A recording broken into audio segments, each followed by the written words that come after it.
আসসালামু আলাইকুম রহমতুল্লাহ। ডেইলি আমল চ্যানেলে আপনাদের স্বাগতম। কোরআনের গল্প থেকে আজ আমরা আলোচনা করব প্রথম পর্ব, আদি মানব ও আজাজিল। বিসমিল্লাহির রহমানির রহিম। আদি মানব ও আজাজিল। পৃথিবী সৃষ্টির একেবারে প্রথম দিকের কথা। তখন এখানে কোনো জীবজন্তু, পশুপক্ষী বা কীটপতঙ্গ কিছুই ছিল না। সমস্ত দুনিয়ায় বাস করত শুধু জিনেরা। তারা কেবলই নিজেদের মধ্যে ঝগড়াঝাঁটি, মারামারি নিয়েই থাকত, ভুলেও কখনো আল্লাহ তাআলাকে স্মরণ করত না। একদিন আজাজিল খোদার দরগায় আরজ প্রার্থনা করল, হে প্রভু, আমাকে হুকুম দাও, আমি দুনিয়ায় গিয়ে জিন মশব ভারত ধ্বংস করে দুনিয়া থেকে পাপ দূর করে দেই। খোদা তার আরজ মঞ্জুর করলেন। আজাজিল 40,000 ফেরেশতাকে সঙ্গে নিয়ে নেমে এলো দুনিয়াতে। জিনদের সৎপথে আনবার জন্য অনেক সদুপদেশ দিল, কিন্তু তারা সে কথাতে একেবারে কর্ণপাতই করল না। আজাজিল কি আর করে, তখন তাদের ধ্বংস করে বেহেশতে ফিরে গেল। জিনের দল নিশ্চিহ্ন হওয়ায় দুনিয়া খালি পড়ে রইল। দোজখ সব শুদ্ধ 7টা। তার মধ্যে যে দোজখে দুনিয়ার সবচেয়ে বেশি গুনাহগারদের, পাপীদের রাখা হয়, তার নাম সিজ্জিন। দুনিয়ার নিচের পাতাল এবং পাতালেরও অনেক নিচে সেই সিজ্জিন দোজখ। সেখানে দিনরাত শুধু দাও দাও করে আগুন জ্বলছে। এত আগুন, তবু সেখানে ভয়ঙ্কর অন্ধকার। সেই অন্ধকারের মধ্যে আজাজিলের জন্ম হয়। এই আজাজিল ভালো মানুষের দুশমন। দুনিয়ার মধ্যে তার মতো পাপী এখন আর কেউ নাই। সে শুধু নিজে পাপ করে না, প্রলোভন দ্বারা সকলকে পাপের পথে নিয়ে যায়। কিন্তু চিরকাল সে এমন ছিল না। তার মতো ধার্মিক এবং সৎ ফেরেশতারা অবধি হতে পারেনি। পৃষ্ঠা 6। সত্যি সত্যি একদিন সে সকল ফেরেশতাদের সর্দার ছিল। খোদার নিকট তার মর্তবা, মর্যাদা অন্য সব ফেরেশতাদের চেয়ে অনেক বেশি ছিল। আজাজিল জন্মের পরে কিন্তু অন্য জানোয়ারদের মতো বৃথা সময় নষ্ট করেনি। সে খোদার এবাদতে মশগুল হয়ে পুরা 1000 বছর কাটিয়ে দিয়েছিল। সমস্ত দোজখে তিল পরিমাণ জায়গাও ছিল না যেখানে দাঁড়িয়ে খোদার উপাসনা করেনি। খোদা খুশি হয়ে তাকে সিজ্জিন দোজখ থেকে পাতালে আসবার অনুমতি দিলেন। কিন্তু এখানে এসেও তার অহংকারের লেশ মাত্র দেখা দিল না, বরঞ্চ খোদাতালার এবাদতে আরও অধিক মনোযোগ প্রদান করল। দেখতে দেখতে 1000 বছর কেটে গেল এবং এমন এতটুকু জায়গা ফাঁক রইল না যেখানে দাঁড়িয়ে সে খোদার উপাসনা করল না। এমনি করে আরও 1000 বছর কেটে গেল। খোদা তার কাজে সন্তুষ্ট হয়ে তাকে দুনিয়ার উপরে নিয়ে এলেন। কিন্তু এত উন্নতি করেও সে খোদাকে ক্ষণকালের জন্যেও ভুলল না। দিন রাত খোদার এবাদতে মশগুল হয়ে রইল। করুণাময় খোদাতালা এবার তাকে প্রথম আসমানে তুলে নিলেন। এমনিভাবে খোদাকে স্তবস্তুতিতে খুশি করে এক ধাপ করে সে একেবারে আসমানে উঠতে লাগল। এক আসমানে 1000 বছর করে 7000 বছর ধরে আহার নেই, নিদ্রা নেই, দিন রাত কেবল রোজার নামাজ আর রোজা করে সে কাটাল। কোনো দিকে তার লক্ষ্য নেই। এক মনে এক প্রাণে খোদার উপাসনায় মশগুল হয়ে রইল। খোদা তার উপরে খুব খুশি হয়ে দোজখের নাপাক জানোয়ারকে বেহেশতে আসবার অনুমতি দিলেন। তাহলে তোমরা দেখছ, নাপাক জানোয়ারও নিজের সাধনার বলে কত উন্নতি করতে পারল। কোথায় ছিল আর কোথায় এলো। বেহেশতে এসে তার মনে এতটুকু দেমাগ বা এতটুকু অহংকারও দেখা দিল না। ফেরেশতাগণ যখন হাসি খুশি ও আমোদ প্রমোদে রত থাকত, তখন আজাজিল খোদার এবাদতে মগ্ন হয়ে থাকত। মনে তার সুখ নেই, শান্তি নেই, চোখ দিয়ে কেবল ঝরঝর ধারায় পানি পড়ত। সে খোদার কাছে শুধু এই আরজ করত, হে ইলাহি আমিন, তোমার এবাদত বন্দেগী কিছুই করতে পারলাম না, আমার গুনাহ মাফ করো। আমি বেহেশত চাই না, আমি চাই তোমাকে। পৃষ্ঠা 7। এইরূপে বেহেশতের আমোদ আহ্লাদ, সুখ স্বাচ্ছন্দ্য সমস্ত অগ্রাহ্য করে সে আরও 1000 বছর খোদার এবাদতে কাটিয়ে দিল। এবার খোদাতালা তার উপর অতিশয় সদয় হয়ে ফেরেশতাদের সর্দার করে বেহেশতের খাজাঞ্চি করে দিলেন। হলে কি হবে, তথাপি সে আল্লাহকে এক মুহূর্তের জন্যও ভুলল না। দিন রাত আল্লাহর নামে মশগুল হয়ে রইল, আর মাঝে মাঝে বেহেশতের মিনারের ওপরে উঠে আল্লাহ তাআলার উপাসনার উপকারিতা সম্বন্ধে ফেরেশতাদের উপদেশ দিতে লাগল। ফেরেশতাগণ তার জ্ঞান ও বুদ্ধি দেখে নিজেদের মধ্যে বলাবলি করতে লাগল, আজাজিল খোদার অতিশয় পিয়ারা, প্রিয়। যদি আমরা খোদার কাছে কখনো কোনো প্রকার বেয়াদবি করে ফেলি তাহলে তার সুপারিশে আমরা বেঁচে যাব। এমনই করে ফেরেশতাদের মধ্যে মর্তবা দিনে দিনে বেড়ে যেতে লাগল। কিন্তু যার এত মর্তবা তার আশা এখনো মিটল না। এখনো খোদার ইবাদত ছাড়া আর কোনো দিক লক্ষ্য নেই। নিরালায় বসে কেবল খোদার জিকির করতে লাগল। এই রূপে আরও 1000 বছর কেটে গেল। সজল নয়নে কেবলই সে খোদার কাছে আরজ করতে লাগল, হে রহমান, তুমি আমাকে দোজখ থেকে বেহেশতে এনেছ, এখন আমাকে মেহেরবানি করে একবার লৌহে মাহফুজে তুলে নাও। খোদা তার আরজ মঞ্জুর করলেন। সেখানে গিয়েও খোদার নাম ছাড়া অন্য কিছুই মনের মধ্যে সে স্থান দিল না। দিনরাত খোদার উপাসনায় একেবারে ডুবে রইল। একদিন সে দেখতে পেল লৌহে মাহফুজের এক জায়গায় লেখা রয়েছে, একজন ফেরেশতা 6 লক্ষ বৎসর খোদার উপাসনা করিবার পরও যদি সে একটিবার খোদার আদেশ অমান্য করে তাহলে সে চরম দুর্দশাপ্রাপ্ত হবে। তখন থেকে তার নাম হবে ইবলিশ। আজাজিল ভয়ে কাঁপতে লাগল, তার চোখ দিয়ে পানি ঝরতে লাগল। পৃষ্ঠা 8। কোনো দিকে তার হুঁশ নেই। ধীর স্থিরভাবে পাথরের মূর্তির মতো দাঁড়িয়ে দাঁড়িয়ে খোদার দরগায় আরজ করতে লাগল। এমনিভাবে 5 লক্ষ বছর কেটে গেল। একদিন খোদা তাকে জিজ্ঞাসা করলেন, আজাজিল, এখানে কেউ যদি আমার একটিমাত্র আদেশ অমান্য করে তবে তাকে কি শাস্তি দেওয়া উচিত? আজাজিল প্রত্যুত্তর করল, কেউ যদি আপনার আদেশ অমান্য করে তাহলে তাকে আপনার দরবার থেকে চিরদিনের জন্য দূর করে দেওয়া উচিত। খোদা বললেন, বেশ কথা, তুমি এখানে ওই কথাগুলি লিখে রাখো। আজাজিল খোদার হুকুম পালন করল।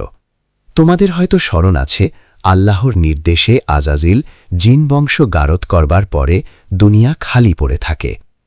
খোদার বোধহয় খেয়াল হল যে তিনি জিনদের বদলে মানুষ দ্বারা দুনিয়া পূর্ণ করবেন। তিনি সে কথা ফেরেশতাদের বললেন। তারা জবাব দিল, হে পারওয়ারদিগার, একবার তুমি জিন পয়দা করে ঠকেছ। তারা কেবল ঝগড়াঝাটি মারামারি করে দিন কাটিয়েছে। আবার এখন মানুষ সৃষ্টি করে ফাসাদ বাড়িয়ে কি লাভ? আমরা তো তোমার ইবাদতে মশগুল আছি। খোদা হেসে বললেন, দেখো ফেরেশতাগণ, আমি কি তোমাদের চেয়ে বেশি বুঝি না? এই কথা শুনে তারা খুব লজ্জা পেল।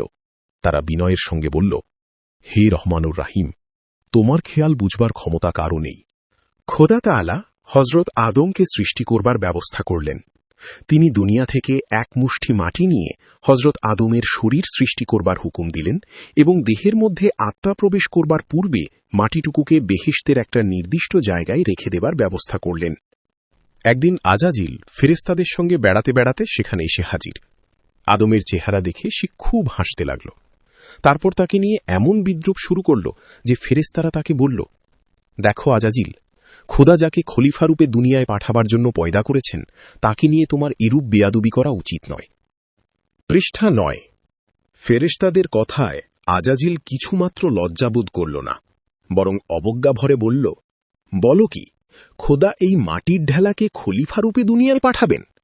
তিনি যদি একে আমার অধীন করে দেন তাহলে আমি তক্ষুনি একে গলা টিপে মেরে ফেলব, আর আমাকে যদি এর অধীন করে দেন তবে আমি কিছুতেই একে মানব না। আজাজিলের স্পর্ধা দেখে ফেরেশতারা অসন্তুষ্ট হয়ে সেখান থেকে চলে গেল। আজাজিল সেই মাটির মূর্তিটির সম্মুখে খানিকক্ষণ দাঁড়িয়ে থেকে কি চিন্তা করল, তারপর তার নাক দিয়ে তার শরীরের মধ্যে ঢুকতে চেষ্টা করল, কিন্তু কিছু দূর গিয়ে বড় মুশকিলে পড়ল। তারপর হাঁপাতে হাঁপাতে বের হয়ে এসে সেই মূর্তির গায়ে থুথু দিয়ে সেখানে থেকে চলে গেল। খোদার আদেশে এক শুভ মুহূর্তে হযরত আদমের আত্মা তার শরীরে প্রবেশ করল। তারপর তাকে বিচিত্র পোশাকে সজ্জিত করে একটি অনিন্দ সুন্দর সিংহাসনে বসানো হল। এইরূপে নিজে খলিফাকে সৃষ্টি করে খোদা তাআলা ফেরেশতাদের বললেন, আমি হযরত আদমকে তোমাদের চেয়ে বড় করে পয়দা করেছি, তোমরা একে সেজদা অর্থাৎ প্রণাম করো। খোদার আদেশ পেয়ে ফেরেশতারা অতিশয় ভক্তিতে ও শ্রদ্ধায় আদম আলাইহিস সালামকে সিজদা করল, কিন্তু আজাজিল মূর্তির মতো দাঁড়িয়ে রইল। সেজদা তো করলই না, এমনকি মাথা পর্যন্ত নোয়াল না। ফেরেশতারা আজাজিলের এই স্পর্ধা দেখে তাজ্জুব হয়ে গেল। খোদা আজাজিলকে বললেন, আজাজিল, আমার হুকুমে ফেরেশতাগণ আদমকে সেজদা করল, কিন্তু তুমি তাকে সেজদা করলে না কেন? আজাজিল জবাব দিল, হে খোদা, আদমকে দুনিয়ার নাপাক মাটি থেকে পয়দা করছ, কিন্তু তুমি আমাকে আগুন থেকে সৃষ্টি করছ। আমি তাকে সেজদা করিতে পারি না। পৃষ্ঠা 10। অতিশয় অসন্তুষ্ট হয়ে খোদা বললেন, রে মূর্খ, আত্ম অহংকারে তুই আমার হুকুম অমান্য করেছিস। জানিস তাকে মাটি থেকে পয়দা করবার ব্যবস্থা আমিই করেছি, আমিই তাকে ফেরেশতাদের বড় করেছি, আর আমিই তাকে সেজদা করতে বলেছি। কিন্তু এত স্পর্ধাতন কিসে হল? তুই এতদিন আমার ইবাদত করেছিস সেই জন্য কি? কিন্তু তুই না লৌহে মাহফুজে লিখে রেখেছিস, লক্ষ লক্ষ বৎসর আমার এবাদতে মশগুল হয়ে থাকলেও আমার একটিমাত্র আদেশ অমান্য করলে সমস্ত এবাদত পণ্ড হয়ে যাবে। তুই আজ থেকে মরদুদ হয়ে গেলি, তুই আমার দরবার থেকে দূর হয়ে যা। খোদা ওই কথা বলবার সঙ্গে সঙ্গে আজাজিলের চেহারা বৃষ্টিরূপে পরিবর্তিত হয়ে গেল। তার পায়ের রং হল অত্যন্ত কালো, মুখ হল শূকরের মুখের মতো, চোখ দুটি কপাল থেকে বুকের উপর নেমে এলো। তার নাম হল ইবলিস। আজাজিল নিজের দুর্দশা দেখে মনে মনে খুব ভয় পেল, কিন্তু বাইরে সে ভাব মোটেই প্রকাশ করল না। খোদার দরগায় আরজ করল, হে খোদা, আমি নিজের আহাম্মকিতে যে পাপ করেছি তার শাস্তি ভোগ আমাকে করতেই হবে। তার জন্য আমাকে যে দোজখী করেছ তাও আমাকে মানতে হবে। আমি জানি হাজার চেষ্টা করলেও আমার এ কসুর মাফ হবে না। তোমার দরবার থেকে চিরকালের জন্য চলে যাবার আগে আমি গোটা কয়েক আরজ পেশ করতে ইচ্ছা করি, আশা করি তুমি তা মঞ্জুর করবে। খোদা বললেন, বল, তোর কি আরজ আছে? ইবলিস বলল, আমার প্রথম আরজ এই যে আমাকে কেয়ামত অর্থাৎ শেষ দিন পর্যন্ত স্বাধীনতা দাও। খোদা সে আরজ মঞ্জুর করলেন। ইবলিস তার দ্বিতীয় আবেদন পেশ করল, বলল, আমাকে লোকচক্ষে অদৃশ্য করে দাও, আর কেউ জানতে না পারে এমনি করে সকলের হাড়, মাংস, স্নায়ু, মজ্জা শরীরের মধ্যে প্রবেশ করবার ক্ষমতা দাও। খোদা তাও মঞ্জুর করলেন। পৃষ্ঠা 11। তারপর ইবলিস বলল, লক্ষ লক্ষ বছর তোমার এবাদতে মশগুল থেকে সিজ্জিন দজক হতে বেহেস্তে আসবার সৌভাগ্য আমার হয়েছিল, কিন্তু তোমার তৈরি সামান্য বান্দার ওপর বেয়াদবি করার জন্য আমাকে শাস্তি দিলে। তোমার প্রিয় মানবের ওপর আমি তার প্রতিশোধ নেব। তুমি আমাকে শয়তান করলে, আমি তোমার বান্দাকে শয়তান করে তৈরি করব। যেমন সামান্য একটু কসুরে আমাকে নারকী করলে, তেমনি তোমার প্রিয় মানুষেরা দিনরাত তোমার রোজা নামাজ করলেও আমি তাদের সামান্য একটু ত্রুটি করবার চেষ্টা করব, আর এমনি করে হাজার হাজার বান্দাকে দোজখে পাঠাবার ব্যবস্থা আমি করব। আর তুমি তাদের সৎপথে চালিত করবার জন্য অনেক নবী ও পয়গম্বর পাঠাবে। তারা তাদের উদ্ধারের জন্য অনেক পরামর্শ, অনেক উপদেশ দান করবেন, কিন্তু কিছুতেই কিছু হবে না। আজ থেকে তোমার মানবের অনিষ্ট করাই হবে আমার একমাত্র কাজ। এই বলে ইবলিস টানা মেলে দুনিয়ার দিকে উড়ে গেল। সেই থেকে সে শয়তান। তার প্রতিজ্ঞা কেমন করে পূরণ করছে তা তোমরা দিন রাত দেখতে পাচ্ছ। খোদার ইমানদারের চেয়ে শয়তানের বেঈমানদের সংখ্যা দিন দিন বেড়েই চলেছে। তাহলে তোমরা দেখতে পেলে ইবলিস লক্ষ লক্ষ বছর খোদার উপাসনা করে কত উন্নতি করেছিল, একদিনে সামান্য একটু কসুরে তার সমস্ত নষ্ট হয়ে তার কত অধঃপতন হল। সুতরাং তোমার জীবনের প্রথম থেকে শেষ পর্যন্ত ন্যায়, ধর্ম ও সত্য পথে চলতে চেষ্টা করবে। কখনো ভুলেও এক নিমিষের জন্য একটুও ত্রুটি করবে না। জীবনের একটু কসুরও খোদা মাফ করেন না। তোমরা হয়তো মনে করবে প্রথমে একটু আধটো কসুর করে ভালো ভালো কাজ করবে, কিন্তু তা হয় না। পর্ব 2। স্বর্গচ্যুতি। মাটির দ্বারা প্রস্তুত তুচ্ছ মানব আদমের জন্য আজাজিলের এই দুর্দশা ঘটল। আজাজিল সেই নিরপরাধ আদমকে জব্দ করবার জন্য সুযোগ খুঁজতে লাগল। খোদাতালা বেহেস্তে বিচিত্র একটা উদ্যান রচনা করে নানা রকম সুন্দর সুন্দর ফল ও ফুলের গাছ সৃষ্টি করলেন। সেই বাগানের 2টি গাছ সৃষ্ট হল। তার একটির নাম জীবন বৃক্ষ, অপরটির নাম জ্ঞান বৃক্ষ। খোদা আদমকে সেই বাগানে বাস করবার অনুমতি দিলেন।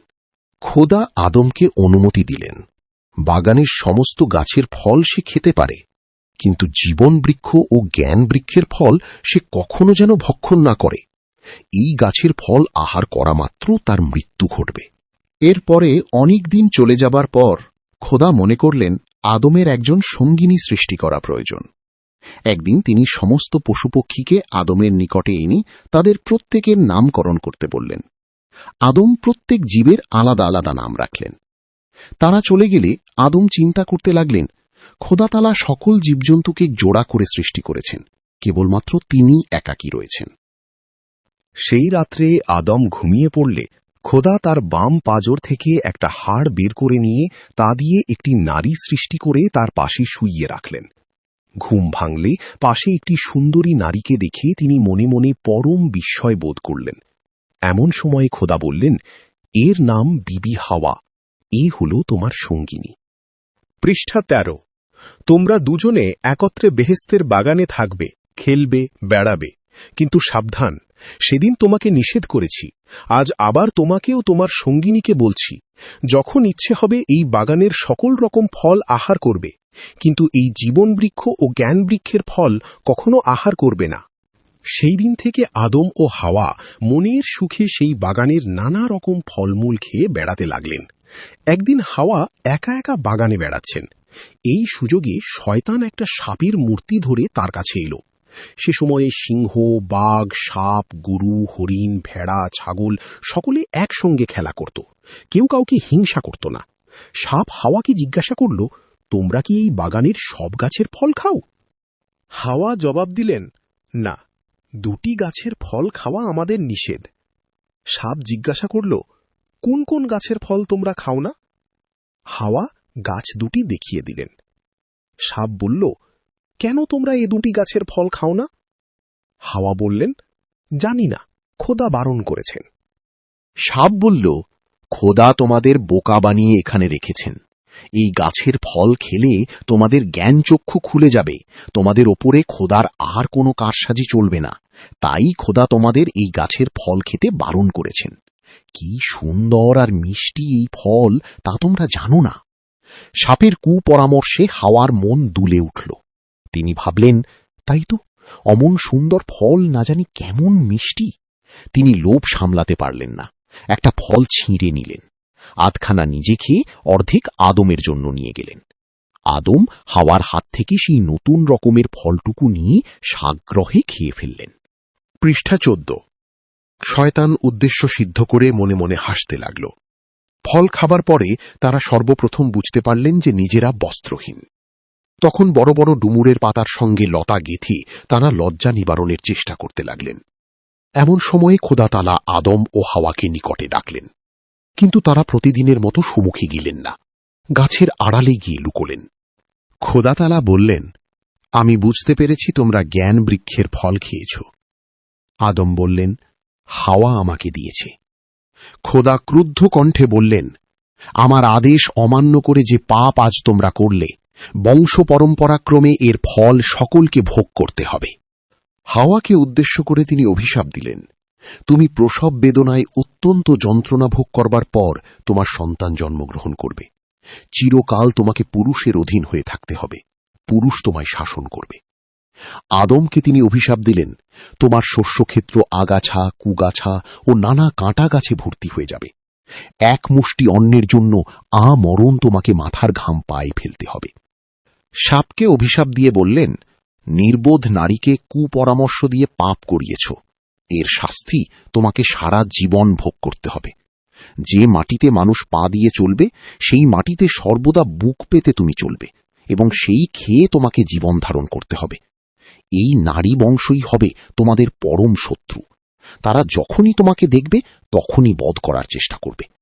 এই কথা বলে খোদা 2খানা চামড়া তাদের পরিয়ে বাগান থেকে বের করে পৃথিবীতে নির্বাসন দিলেন। পর্ব 3, পৃষ্ঠা 15। হাবিল ও কাবিল।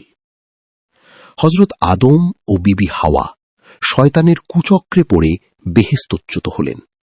তারা আল্লাহ তাআলার অভিশাপে পৃথিবীতে এসে বাস করতে লাগলেন। ক্রমেই তাদের সন্তান সন্ততি জন্মগ্রহণ করতে লাগল। হযরত আদমের বংশধরগণের মধ্যে হাবিল ছিলেন অতিশয় ধর্মপ্রাণ। তিনি রাত দিন কেবল খোদার বন্দিগিতে মশগুল হয়ে থাকতেন, অন্য কোনো দিকে তার দৃষ্টি ছিল না। ইবলিস আদমের ওপরে হাড়ে হাড়ে চটেছিল। সে কেবল সুযোগ খুঁজছিল কি করে এর সন্তানগণকে পথভ্রষ্ট করা যায়। অবশেষে অনেক প্রলোভন দিয়ে কাবিল নামক পুত্রকে আপনার অধীনে আনতে সমর্থ হল। কাবিল শয়তানের ফেরেইতে পড়ে মুহূর্তের জন্য ভুলেও একবার আল্লাহ তাআলার নাম মুখে আনত না, বরং দিনে দিনে পাপের পথে অধিক অগ্রসর হতে লাগল। একদিন হাবিল ও কাবিল মনস্থ করল যে তারা উভয়ই আল্লাহ তাআলার উদ্দেশ্যে একটা পশুকে কোরবানি দেবে। নির্দিষ্ট দিনে উভয়ে 2টি পশু জবেহ করল। ধার্মিক ও পরেজগার হাবিলের কোরবানি মঞ্জুর হল, কিন্তু পাপী কাবিলের কোরবানি খোদা মঞ্জুর করলেন না। কাবিল যখন বুঝতে পারল যে আল্লাহ তার কোরবানি গ্রহণ করেননি, তখন সে মনে খুব আঘাত পেল। সে ভাবল যে হাবিলের কারসাজিতেই খোদা তাআলা তার প্রতি বিমুখ হয়েছেন। পৃষ্ঠা 16। সে প্রতিহিংসায় উত্তেজিত হয়ে চিৎকার করে বলে উঠল, তোকে খুন করব হাবিল, তোর জন্যই আমার কোরবানি মঞ্জুর হল না। কাবিলের কথা শুনে হাবিল তো অবাক। সে কাবিলকে বলল, সে কি কাবিল, আমি তোমার কাছে কি অপরাধ করেছি যে তুমি আমাকে খুন করবে? তুমি যদি আমাকে খুন করো তবে আমার ও তোমার উভয়ের পাপ তোমাকে আজীবন বহন করতে হবে। তারপরে খোদা তাআলা তোমাকে এর শাস্তির জন্য দোজখে পাঠাবেন। তোমার দুর্দশার সীমা থাকবে না। তুমি এমন পাপ কখনো করো না ভাই। হাবিলের কথায় কাবিল আরও বেশি উত্তেজিত হয়ে উঠল। সে লাফ দিয়ে হাবিলের বুকের উপরে উঠে গলা টিপে ধরল। ধর্মপ্রাণ হাবিল দম বন্ধ হয়ে মারা গেল। হাবিলকে মেরে ফেলে কাবিল ভয়ানক বিপদে পড়ে গেল। হতভম্ব হয়ে দাঁড়িয়ে সে চিন্তা করতে লাগল। কি করবে কিছুই স্থির করতে পারল না। সে পাগলের মতো এদিকে ওদিকে ছুটোছুটি করতে লাগল। হাবিলের লাশটার কি গতি হবে তা সে ভেবে পেল না। এই ঘটনার পূর্বে কোনো মানুষ মরেনি, খুন খারাপিও কোনোদিন হয়নি। কাজেই মৃতদেহ কি রূপে দাফন কাফন করতে হয় তা কারুরই জানা ছিল না। হাবিলকে খুন করে মাথায় হাত দিয়ে কাবিল আকাশ পাতাল চিন্তা করতে লাগল। এখন সে কি করে, কোথায় যায়, কার পরামর্শ লয়? আল্লাহ তাআলা কাবিলের বিপদ বুঝতে পেরে একটি কাককে সেই স্থানে পাঠিয়ে দিলেন। কাকটি ঠোঁট দিয়ে ঠুকরে ঠুকরে মাটি খুঁড়তে লাগল। কাকের এই ব্যাপার দেখে কাবিল যেন অকুলে কুল পেল। এরূপভাবে মাটি খুঁড়ে হাবিলকে তো অনায়াসে মাটিতে পুঁতে রাখা যায়। কথাটা মনে হতেই কাবিল একখানা অস্ত্র সংগ্রহ করে এনে মাটি খুঁড়ে হাবিলকে কবর দিল। তারপর অনুতপ্ত হয়ে ভ্রাতার শোকে ফুঁপিয়ে ফুঁপিয়ে কাঁদতে লাগল। পর্ব 4, পৃষ্ঠা 17। মহাপ্লাবন। হযরত আদম আলাইহিসসালামের বংশধরগণ ক্রমে ক্রমে পৃথিবীর চারিদিকে পরিব্যাপ্ত হয়ে পড়েছিল, কিন্তু ধর্মের প্রতি আল্লাহ তাআলার প্রতি তাদের কোনো আকর্ষণই ছিল না। তারা দিনে দিনে অনাচারী ও পাপাচারী হয়ে উঠতে লাগল। শেষে এমন অবস্থা হল, পরশ্রী কাতরতা, পরস্পরের প্রতি ঈর্ষা, ঝগড়া ও মারামারি তাদের নিত্য নৈমিত্তিক কর্মের মধ্যে পরিগণিত হয়ে পড়ল। সর্বদা পাপাচরণ করা এবং পাপ কার্যে ডুবে থাকা তাদের প্রকৃতি হয়ে উঠল। তাদের ধর্মপথে আনবার জন্য আল্লাহ তাআলা নূহ নবীকে দুনিয়াতে পাঠিয়ে দিলেন। তিনি নানা ধর্মোপদেশ দিয়ে তাদের সৎপথে আনবার জন্য যথাসাধ্য চেষ্টা করতে লাগলেন, কিন্তু কেউ তাঁর কথায় কর্ণপাত মাত্র করল না, বরঞ্চ হাসি মস্কারা করে এবং তুচ্ছ তাচ্ছিল্য করে তাকে বিয়াকুব বানাবার চেষ্টা করতে লাগল। কিন্তু তিনি হতাশ হলেন না। কেমন করে কাফিরদের ধর্মপথে আনা যায় সেই কথা তিনি দিন রাত ভাবতেন। তিনি বারবার তাদের উপদেশ দিতে লাগলেন, কিন্তু তারা উত্ত্যক্ত হয়ে মাঝে সাঝে তাকে প্রহার এবং নির্যাতন করতে শুরু করল। নির্মম প্রহারের ফলে কখনো কখনো অজ্ঞান হয়ে পড়তেন। হুঁশ হলে পুনরায় পাপাচারীদের সদুপদেশ দিতেন। এমনি করে অনেক দিন কেটে গেল। অবশেষে তিনি হতাশ ও বিরক্ত হয়ে খোদার দরগায় হাত তুলে প্রার্থনা জানালেন, হে রহমান রহিম, আমি তোমার আদেশ বহন করে কাফেরদের মধ্যে এসে তাদের ধর্মপথে আনবার জন্য সহস্র প্রকার চেষ্টা করেছি, কিন্তু তারা আমাকে গ্রহণ করেনি, তোমাকে মর্যাদা দেয়নি। তোমার পুনরাদেশের প্রতীক্ষায় আমি রয়েছি। তুমি আমার কর্তব্য নির্ধারণ করো। পৃষ্ঠা 18। তার প্রার্থনা খোদার আরশে গিয়ে পৌঁছাল। তিনি জিব্রাইল ফেরেশতাকে দুনিয়ায় পাঠিয়ে দিলেন। জিব্রাইল নূহকে খবর দিলেন, খোদা তাআলা দুনিয়ার ভার আর সহ্য করতে পারছেন না। তিনি শীঘ্রই মহাপ্লাবন দ্বারা দুনিয়া ধ্বংস করবেন বলে স্থির করেছেন। তিনি তোমাকে এবং তোমার পুত্র কন্যাদের অতিশয় স্নেহ করেন, তাই তোমাদের রক্ষা করবার ব্যবস্থা তিনি করেছেন। নূহ প্রশ্ন করলেন, কি করে আমরা রক্ষা পাব? জিব্রাইল জবাব দিলেন, একটা মস্ত বড় জাহাজ নির্মাণ করো। তারপর কি করতে হবে পরে জানতে পারবে। জিব্রাইলের পরামর্শ অনুযায়ী নূহ জাহাজ তৈরি করতে লাগলেন। অনেক দিন ধরে অনেক পরিশ্রম ও পরিকল্পনায় একটি জাহাজ নির্মাণ সমাপ্ত হল। জাহাজটি এত বড় হয়েছিল যে আজ পর্যন্ত পৃথিবীতে কেউ তেমনটি দেখেনি। লম্বায় 2000 হাত এবং চওড়ায় 800 হাত, আর উঁচু হয়েছিল 600 হাত। জাহাজ প্রস্তুত হয়ে গেলে জিব্রাইল একদিন দেখতে এলেন। নূহ তাকে জিজ্ঞাসা করলেন, আমি কেমন করে জানতে পারব কোন দিন মহাপ্লাবন আরম্ভ হবে, আর সে সময় আমাকে কি করতে হবে? জিব্রাইল বললেন, যখন রান্নার চুল্লি থেকে হু হু করে পানি উঠবে তখন বুঝবে যে মহাপ্লাবনের আর দেরি নেই। তখন তুমি যত প্রকার পশুপক্ষী আছে প্রত্যেক জাতের এক এক জোড়া জাহাজে তুলে নেবার ব্যবস্থা করবে। তারপর তোমার পরিবার ও সন্তান সন্ততি সহ জাহাজে উঠবে। কয়েকদিন পরে এক অপরাহ্নে কাফেররা নূহের কাছে এসে বলল, জাহাজ তো তৈরি করলে নূহ সাহেব, কিন্তু এর দ্বারা করবে কি? কাছে তো নদী সাগর কিছু নেই, তোমার জাহাজ ভাসবে কোথায়? মাটির উপর দিয়ে তোমার জাহাজ চলবে নাকি? এই জাহাজে চড়ে তুমি ব্যবসা বাণিজ্য করতে যাবে নাকি? এই বলে তারা নিজেদের রসিকতার দাঁত বের করে হো হো হাসতে হাসতে চলে গেল। নূহ এক দৃষ্টে তাদের দিকে খানিকক্ষণ চেয়ে থেকে বললেন, খোদা, সৎপথে আসবার মতো বুদ্ধি এদের দাও। পৃষ্ঠা 19। একদিন নূহ নবীর স্ত্রী ভাত রাঁধছিলেন। এমন সময় জ্বলন্ত চুলা থেকে হু হু করে পানি উঠতে লাগল। তিনি ছুটে গিয়ে স্বামীকে এ সংবাদ জানালেন। নূহ বুঝতে পারলেন প্লাবনের আর বেশি দেরি নেই। তিনি সকল রকম পশুপক্ষী এক এক জোড়া জাহাজে তুলবার ব্যবস্থা করলেন। তার কাজ শেষ হলে আল্লাহ তাআলা আসমানের দরজা খুলে দিলেন। ঝমঝম করে অজস্র ধারায় অবিরাম বৃষ্টি ঝরতে লাগল। 40 দিন অবিরাম বৃষ্টি। গাছপালা, ঘরবাড়ি, পাহাড় পর্বত সমস্ত ডুবে একাকার হয়ে গেল। নূহের জাহাজ পানির উপর ভেসে বেড়াতে লাগল। একদিন দুদিন করে 1 মাস, ক্রমে 6 মাস 8 দিন অতিবাহিত হয়ে গেল। দুর্যোগ কেটে সুবাতাস বইতে আরম্ভ করল। আস্তে আস্তে পানি কমতে শুরু হল। জাহাজ তখনও এদিক ওদিক চলছিল। চলতে চলতে একদিন জুদি নামক একটি পাহাড়ে জাহাজ এসে ঠেকল।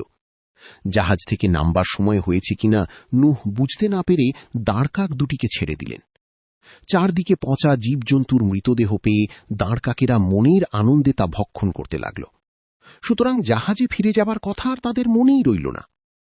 দাঁড়কাকের সম্বন্ধে হতাশ হয়ে নূহ পায়রাদের ছেড়ে দিলেন। পায়রারা কিছুক্ষণ পরে কচি পাতা শুদ্ধ একটি ছোট ডাল ঠোঁটে করে নিয়ে আবার জাহাজে ফিরে এল। নূহ বুঝতে পারলেন পানি কমে গেছে এবং গাছে কচি পাতা দেখা দিয়েছে। কিন্তু এ থেকে তিনি অনুমান করতে পারলেন না যে এখন জাহাজ থেকে নামবার সময় হয়েছে কিনা। অতঃপর তিনি একটি মোরগকে জাহাজ থেকে নামিয়ে দিলেন। পানি একেবারে কমে যাওয়ায় মাটির ওপরে নানা রকম মরা পোকামাকড় দেখতে পেয়ে সে আর জাহাজে ফিরে গেল না। এবারে নূহ বুঝতে পারলেন যে পানি প্রায় শুকিয়ে গেছে, এখন জাহাজ থেকে নামবার সময় হয়েছে। আদেশ না পেলে তো জাহাজ থেকে অবতরণ করতে পারেন না, সুতরাং তিনি প্রতীক্ষা করতে লাগলেন। আরও দিন কয়েক কেটে যাবার পর একদিন জিব্রাইল এসে তাকে জাহাজ থেকে নামতে বললেন। তার কথা মতো নূহ তার পরিবারবর্গ এবং জন্তু জানোয়ার প্রভৃতি নিয়ে জাহাজ থেকে নামলেন। এবারে তিনি যেন নতুন দুনিয়া দেখলেন। খোদা যেন মহাপ্লাবন দিয়ে ধরনের সমস্ত পাপ একেবারে ধুয়ে মুছে দিয়েছেন। তিনি সুখ ও সম্ভোগের সঙ্গে পুনরায় বসবাস করতে আরম্ভ করলেন। পর্ব 5, পৃষ্ঠা 20। আদ জাতির ধ্বংস। মহাপ্লাবনের পর বহু বছর কেটে গেছে। আরবে আদ নামক একটা জাতি অতিশয় শক্তিশালী হয়ে উঠেছিল। তারা খোদাকে মানত না, ইচ্ছামতো যা খুশি করত। কখনো পাথর, কখনো পুতুল, কখনো গাছপালাকে পূজা করত। খোদাতালা তাদের হেদায়েত করার জন্য হুদ আলাইহিস সালামকে সৃষ্টি করলেন। হুদ তাদের এই কুকার্য দেখে মনে মনে অতিশয় দুঃখিত হলেন। তিনি আপনার জ্ঞাতিবর্গকে ডেকে বললেন, তোমাদের কুপথ থেকে সৎপথে আনবার জন্য খোদা আমাকে পাঠিয়েছেন। যদি তোমরা তার প্রতি ঈমান না আনো তবে তিনি কঠিন গজব তোমাদের উপরে নাজেল করবেন। তোমরা আল্লাহ তাআলার ইবাদত করো। আল্লাহ ছাড়া কেউ উপাস্য নাই। তিনি এক, অদ্বিতীয় এবং নিরাকার। তিনি দয়ালু ও মহান। কাফেররা তাকে জিজ্ঞাসা করল, তুমি কি ভেবেছ যে তোমার কথা মতো আমাদের ধর্ম ছেড়ে তোমার নিরাকার আল্লাহর ইবাদত করব? ওসব চালাকি আমাদের কাছে চলবে না। যদি বেশি বাড়াবাড়ি করো তবে মেরে তোমার হাড় গুঁড়ো করে দেব। হযরত হুদ তাদের কথা গ্রাহ্য মাত্র করলেন না। তিনি এই কুপথগামী লোকদের ধর্মপথে আনবার জন্য যথাসাধ্য উপদেশ দিতে লাগলেন। মাত্র অল্প কয়েকজন লোক তাঁর কথায় বিশ্বাস করে আল্লাহর প্রতি ঈমান আনল। অধিকাংশ লোকই তাঁর উপদেশ শুনল না, অবহেলা ভরে বলল, হুদ, তুমি তো আমাদের মতো মানুষ ছাড়া আর কিছুই নও। বড় বড় বক্তৃতা করে আমাদের মধ্যে সম্মান লাভ করতে চাও, এই তো তোমার উদ্দেশ্য। যদি আল্লাহ তাআলার শিক্ষা দেবার দরকার হয়, তাহলে তিনি অন্যভাবে আমাদের শিক্ষা দিবেন। পৃষ্ঠা ২১। এজন্য তুমি এত মাথা ঘামাও কেন? তুমি নিজের চরকায় তেল দাওগে, আমাদের জন্য ভেবো না। হযরত হুদ যখন লোকদের সৎপথে আনতে পারলেন না, তখন তিনি নিরুপায় হয়ে আল্লাহ তাআলার নিকট মনের দুঃখে আরজ করতে লাগলেন, হে রহমান রহিম, আমার কথায় এরা কর্ণপাত মাত্র করল না। এরা বড় পাপী, তুমি ছাড়া এদের শিক্ষা দিতে পারে এমন আর কেউ নেই। তুমি এদের কঠিন শাস্তি দিয়ে বুঝিয়ে দাও তোমার মহান অস্তিত্ব। তুমি সর্বশক্তিমান, তুমি এদের চেতনা জাগ্রত করো। খোদাতালা তার প্রার্থনা মঞ্জুর করলেন। এরপর হুদ ধর্মপ্রচার বন্ধ রেখে নীরবে নিজের ঘর সংসারের কাজে মনোসংযোগ করলেন। কাফেররা হুদকে এইরূপে চুপচাপ বসে থাকতে দেখে খুব ঠাট্টা বিদ্রুপ করতে লাগল। সবাই বলতে লাগল, হুদ এবার ঠিক বুঝেছে আমাদের ঠকানো অত সোজা নয়, তাই চুপচাপ বসে গেছে ঘর সংসার নিয়ে। বেচারা এত গলাবাজি করল বটে, কিন্তু সবই পণ্ড হল। একদিন আল্লাহ হযরত হুদকে জানিয়ে দিলেন, এবার পৃথিবীতে ভয়ানক ঝড় বৃষ্টি আরম্ভ হবে। তোমার পরিজনবর্গ এবং সামান্য ২-৪ জন অনুচর যা আছে তাদের সঙ্গে নিয়ে একটি নিরাপদ স্থানে আশ্রয় গ্রহণ করো। খোদার আদেশ পেয়ে হুদ আত্মীয় পরিজনদের নিয়ে একটি গহ্বরে গিয়ে লুকালেন। অতঃপর ভীষণ ঝড় ও শিলাবৃষ্টি আরম্ভ হল। প্রবল ঝড় ও ঘূর্ণিবায়ুতে মাটির উপরে ঘরবাড়ি, গাছপালা কিছুই আর দাঁড়িয়ে রইল না, সমস্ত ধ্বংস হয়ে গেল। তারপর ধীরে ধীরে প্রকৃতি শান্ত হল। তখন দেখা গেল আদ জাতির লোকদের ঘরবাড়ির চিহ্নমাত্র নেই এবং তারাও সবংশে ধ্বংসপ্রাপ্ত হয়েছে। খোদা পাপীদের এই রকমই শাস্তি দিয়ে থাকেন। পর্ব ৬, পৃষ্ঠা ২২। ছামুদ জাতির ধ্বংস।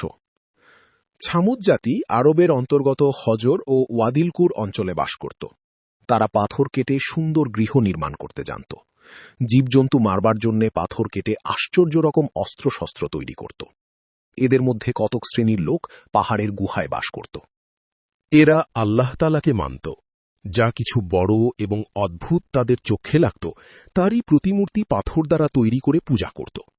তাছাড়া দিনরাত ঝগড়া ও দাঙ্গা হাঙ্গামা নিয়ে থাকত। আল্লাহ তাআলা তাদের মধ্যে হযরত সালেহকে নবী রূপে পাঠালেন।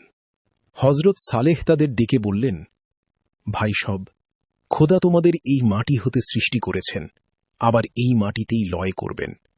তাঁর কথা একবার ভেবে দেখো, তিনি ছাড়া তোমাদের আর কোনো মাবুদ নেই। তোমরা অজ্ঞান অন্ধকারে পড়ে আছো। আজ তোমাদের কাছে আমি পরমার্থিক আলো নিয়ে এসেছি। মনে করে দেখো, আদ জাতি হযরত হুদের কথা শোনেনি, এজন্য তারা কিরূপভাবে তোমাদের সামনেই ধ্বংস হয়ে গেল। যার কৃপায় এই পাহাড়ের ওপরে এমন সুন্দর গৃহ নির্মাণ করে বাস করছ, তার কথা একবার চিন্তা করো। একদল লোক তার কথায় বিশ্বাস স্থাপন করল, কিন্তু যারা অর্থশালী, বলশালী এবং নিজেদের খুব গণ্যমান্য ব্যক্তি বলে মনে করত, তারা তার কথায় কর্ণপাত মাত্র করল না। বরঞ্চ তারা হিতোপদেশে উত্তক্ত হয়ে তারা তার প্রতি খড়গহস্ত হয়ে উঠল এবং দিনরাত ষড়যন্ত্র করতে লাগল, কি করে হযরত সালেহ ও তার অনুচরবর্গকে হত্যা করা যায়। অবশেষে একদিন গভীর রাতে তারা সালেহ ও তার অনুচরবর্গকে আক্রমণ করল, কিন্তু আল্লাহর অনুগ্রহে তাদের সকল অভিযান ব্যর্থ হয়ে গেল। সালেহ ও তার অনুচরবর্গ অক্ষত দেহে রক্ষা পেল, কিন্তু আততায়ীগণ সদলে ধ্বংস হল। পৃষ্ঠা ২৩।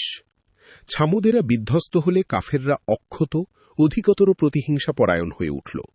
তারা সালেহকে মারবার জন্য বদ্ধপরিকর হয়ে সুযোগ খুঁজতে লাগল। সামাজিকভাবে তাকে লোকচক্ষে হেয় করবার জন্য সর্বদা উপহাস ও বিদ্রূপ করতে লাগল। তাদের মধ্য হতে কয়েকজন প্রবীণ ব্যক্তি সালেহকে ডেকে বললেন, তুমি যে আল্লাহর নবী রূপে আমাদের কাছে এসেছ বলছ, কি করে আমরা বুঝতে পারব যে তুমি সত্যই আল্লাহর পয়গম্বর? সালেহ তখন আল্লাহ পাকের কাছে আরজ করতে লাগলেন। আল্লাহ তার প্রার্থনা কবুল করলেন এবং নিকটবর্তী পাহাড় দ্বিখণ্ডিত করে তার মধ্য থেকে একটা উট বের করে তার কাছে পাঠিয়ে দিলেন। সালেহ সেই উটকে নিয়ে কাফেরদের কাছে গেলেন, বললেন, তোমরা আমার কাছে তার চিহ্ন দেখতে চেয়েছ, তাই খোদাতালা এই উটটিকে তোমাদের কাছে পাঠিয়েছেন। তোমরা কেউ এর অনিষ্ট করো না, বরং একে ঘাস ও পানি দিও। এর প্রতি অত্যাচার করলে খোদার গজব, রোষ তোমাদের ওপরে পতিত হবে। কাফেররা উটটিকে দেখে হো হো করে হেসে উঠল। তারা মনে করল এটা একটা সামান্য জন্তু ছাড়া আর কিছুই নয়। সালে শুধু তাদের ভয় দেখাবার জন্য এটিকে এনেছে।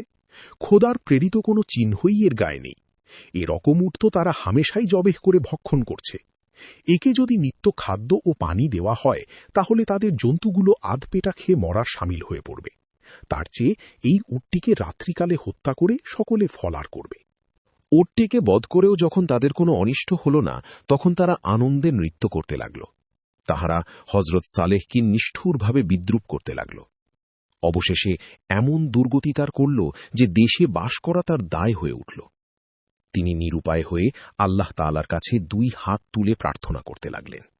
হে করুণাময়, হে দিন দুনিয়ার মালিক, আমি কিছুতেই এদের ভ্রম ঘুচাতে পারলাম না। তুমি যদি এদের শাস্তি না দাও, তবে হয়তো শীঘ্রই এরা আমাদের বধ করবে। তুমি উপযুক্ত বিচার করো। তার প্রার্থনা আল্লাহ মঞ্জুর করলেন। এই ঘটনার 3 দিন পরে রাত্রি শেষে ভীষণ ভূমিকম্প আরম্ভ হল। অবিশ্বাসী ছামুদদের ঘরবাড়ি সব ভেঙে চুরমার হয়ে গেল এবং তারাও সেই ভগ্নস্তূপের নিচে সমাধি লাভ করল। পৃথিবীর বুকে জীবিত রইলেন হজরত সালেহ ও তার অনুচরবর্গ। পর্ব 7, পৃষ্ঠা 24। বলদর্পী নমরুদ। বেবিলন দেশের নাম হয়তো তোমরা শুনেছ।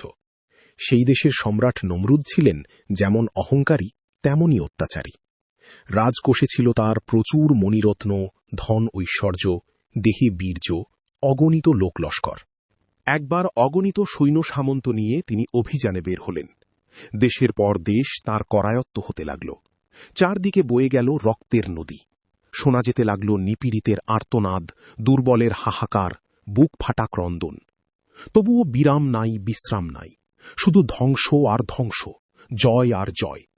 গ্রিস, তুরস্ক, আরব, পারস্য ও পাক ভারতে তার বিজয় নিশান উঠতে লাগল। তিনি হলেন অর্ধপৃথিবীর একচ্ছত্র অধিপতি। দম্ভে তার বুক উঠল ফুলে।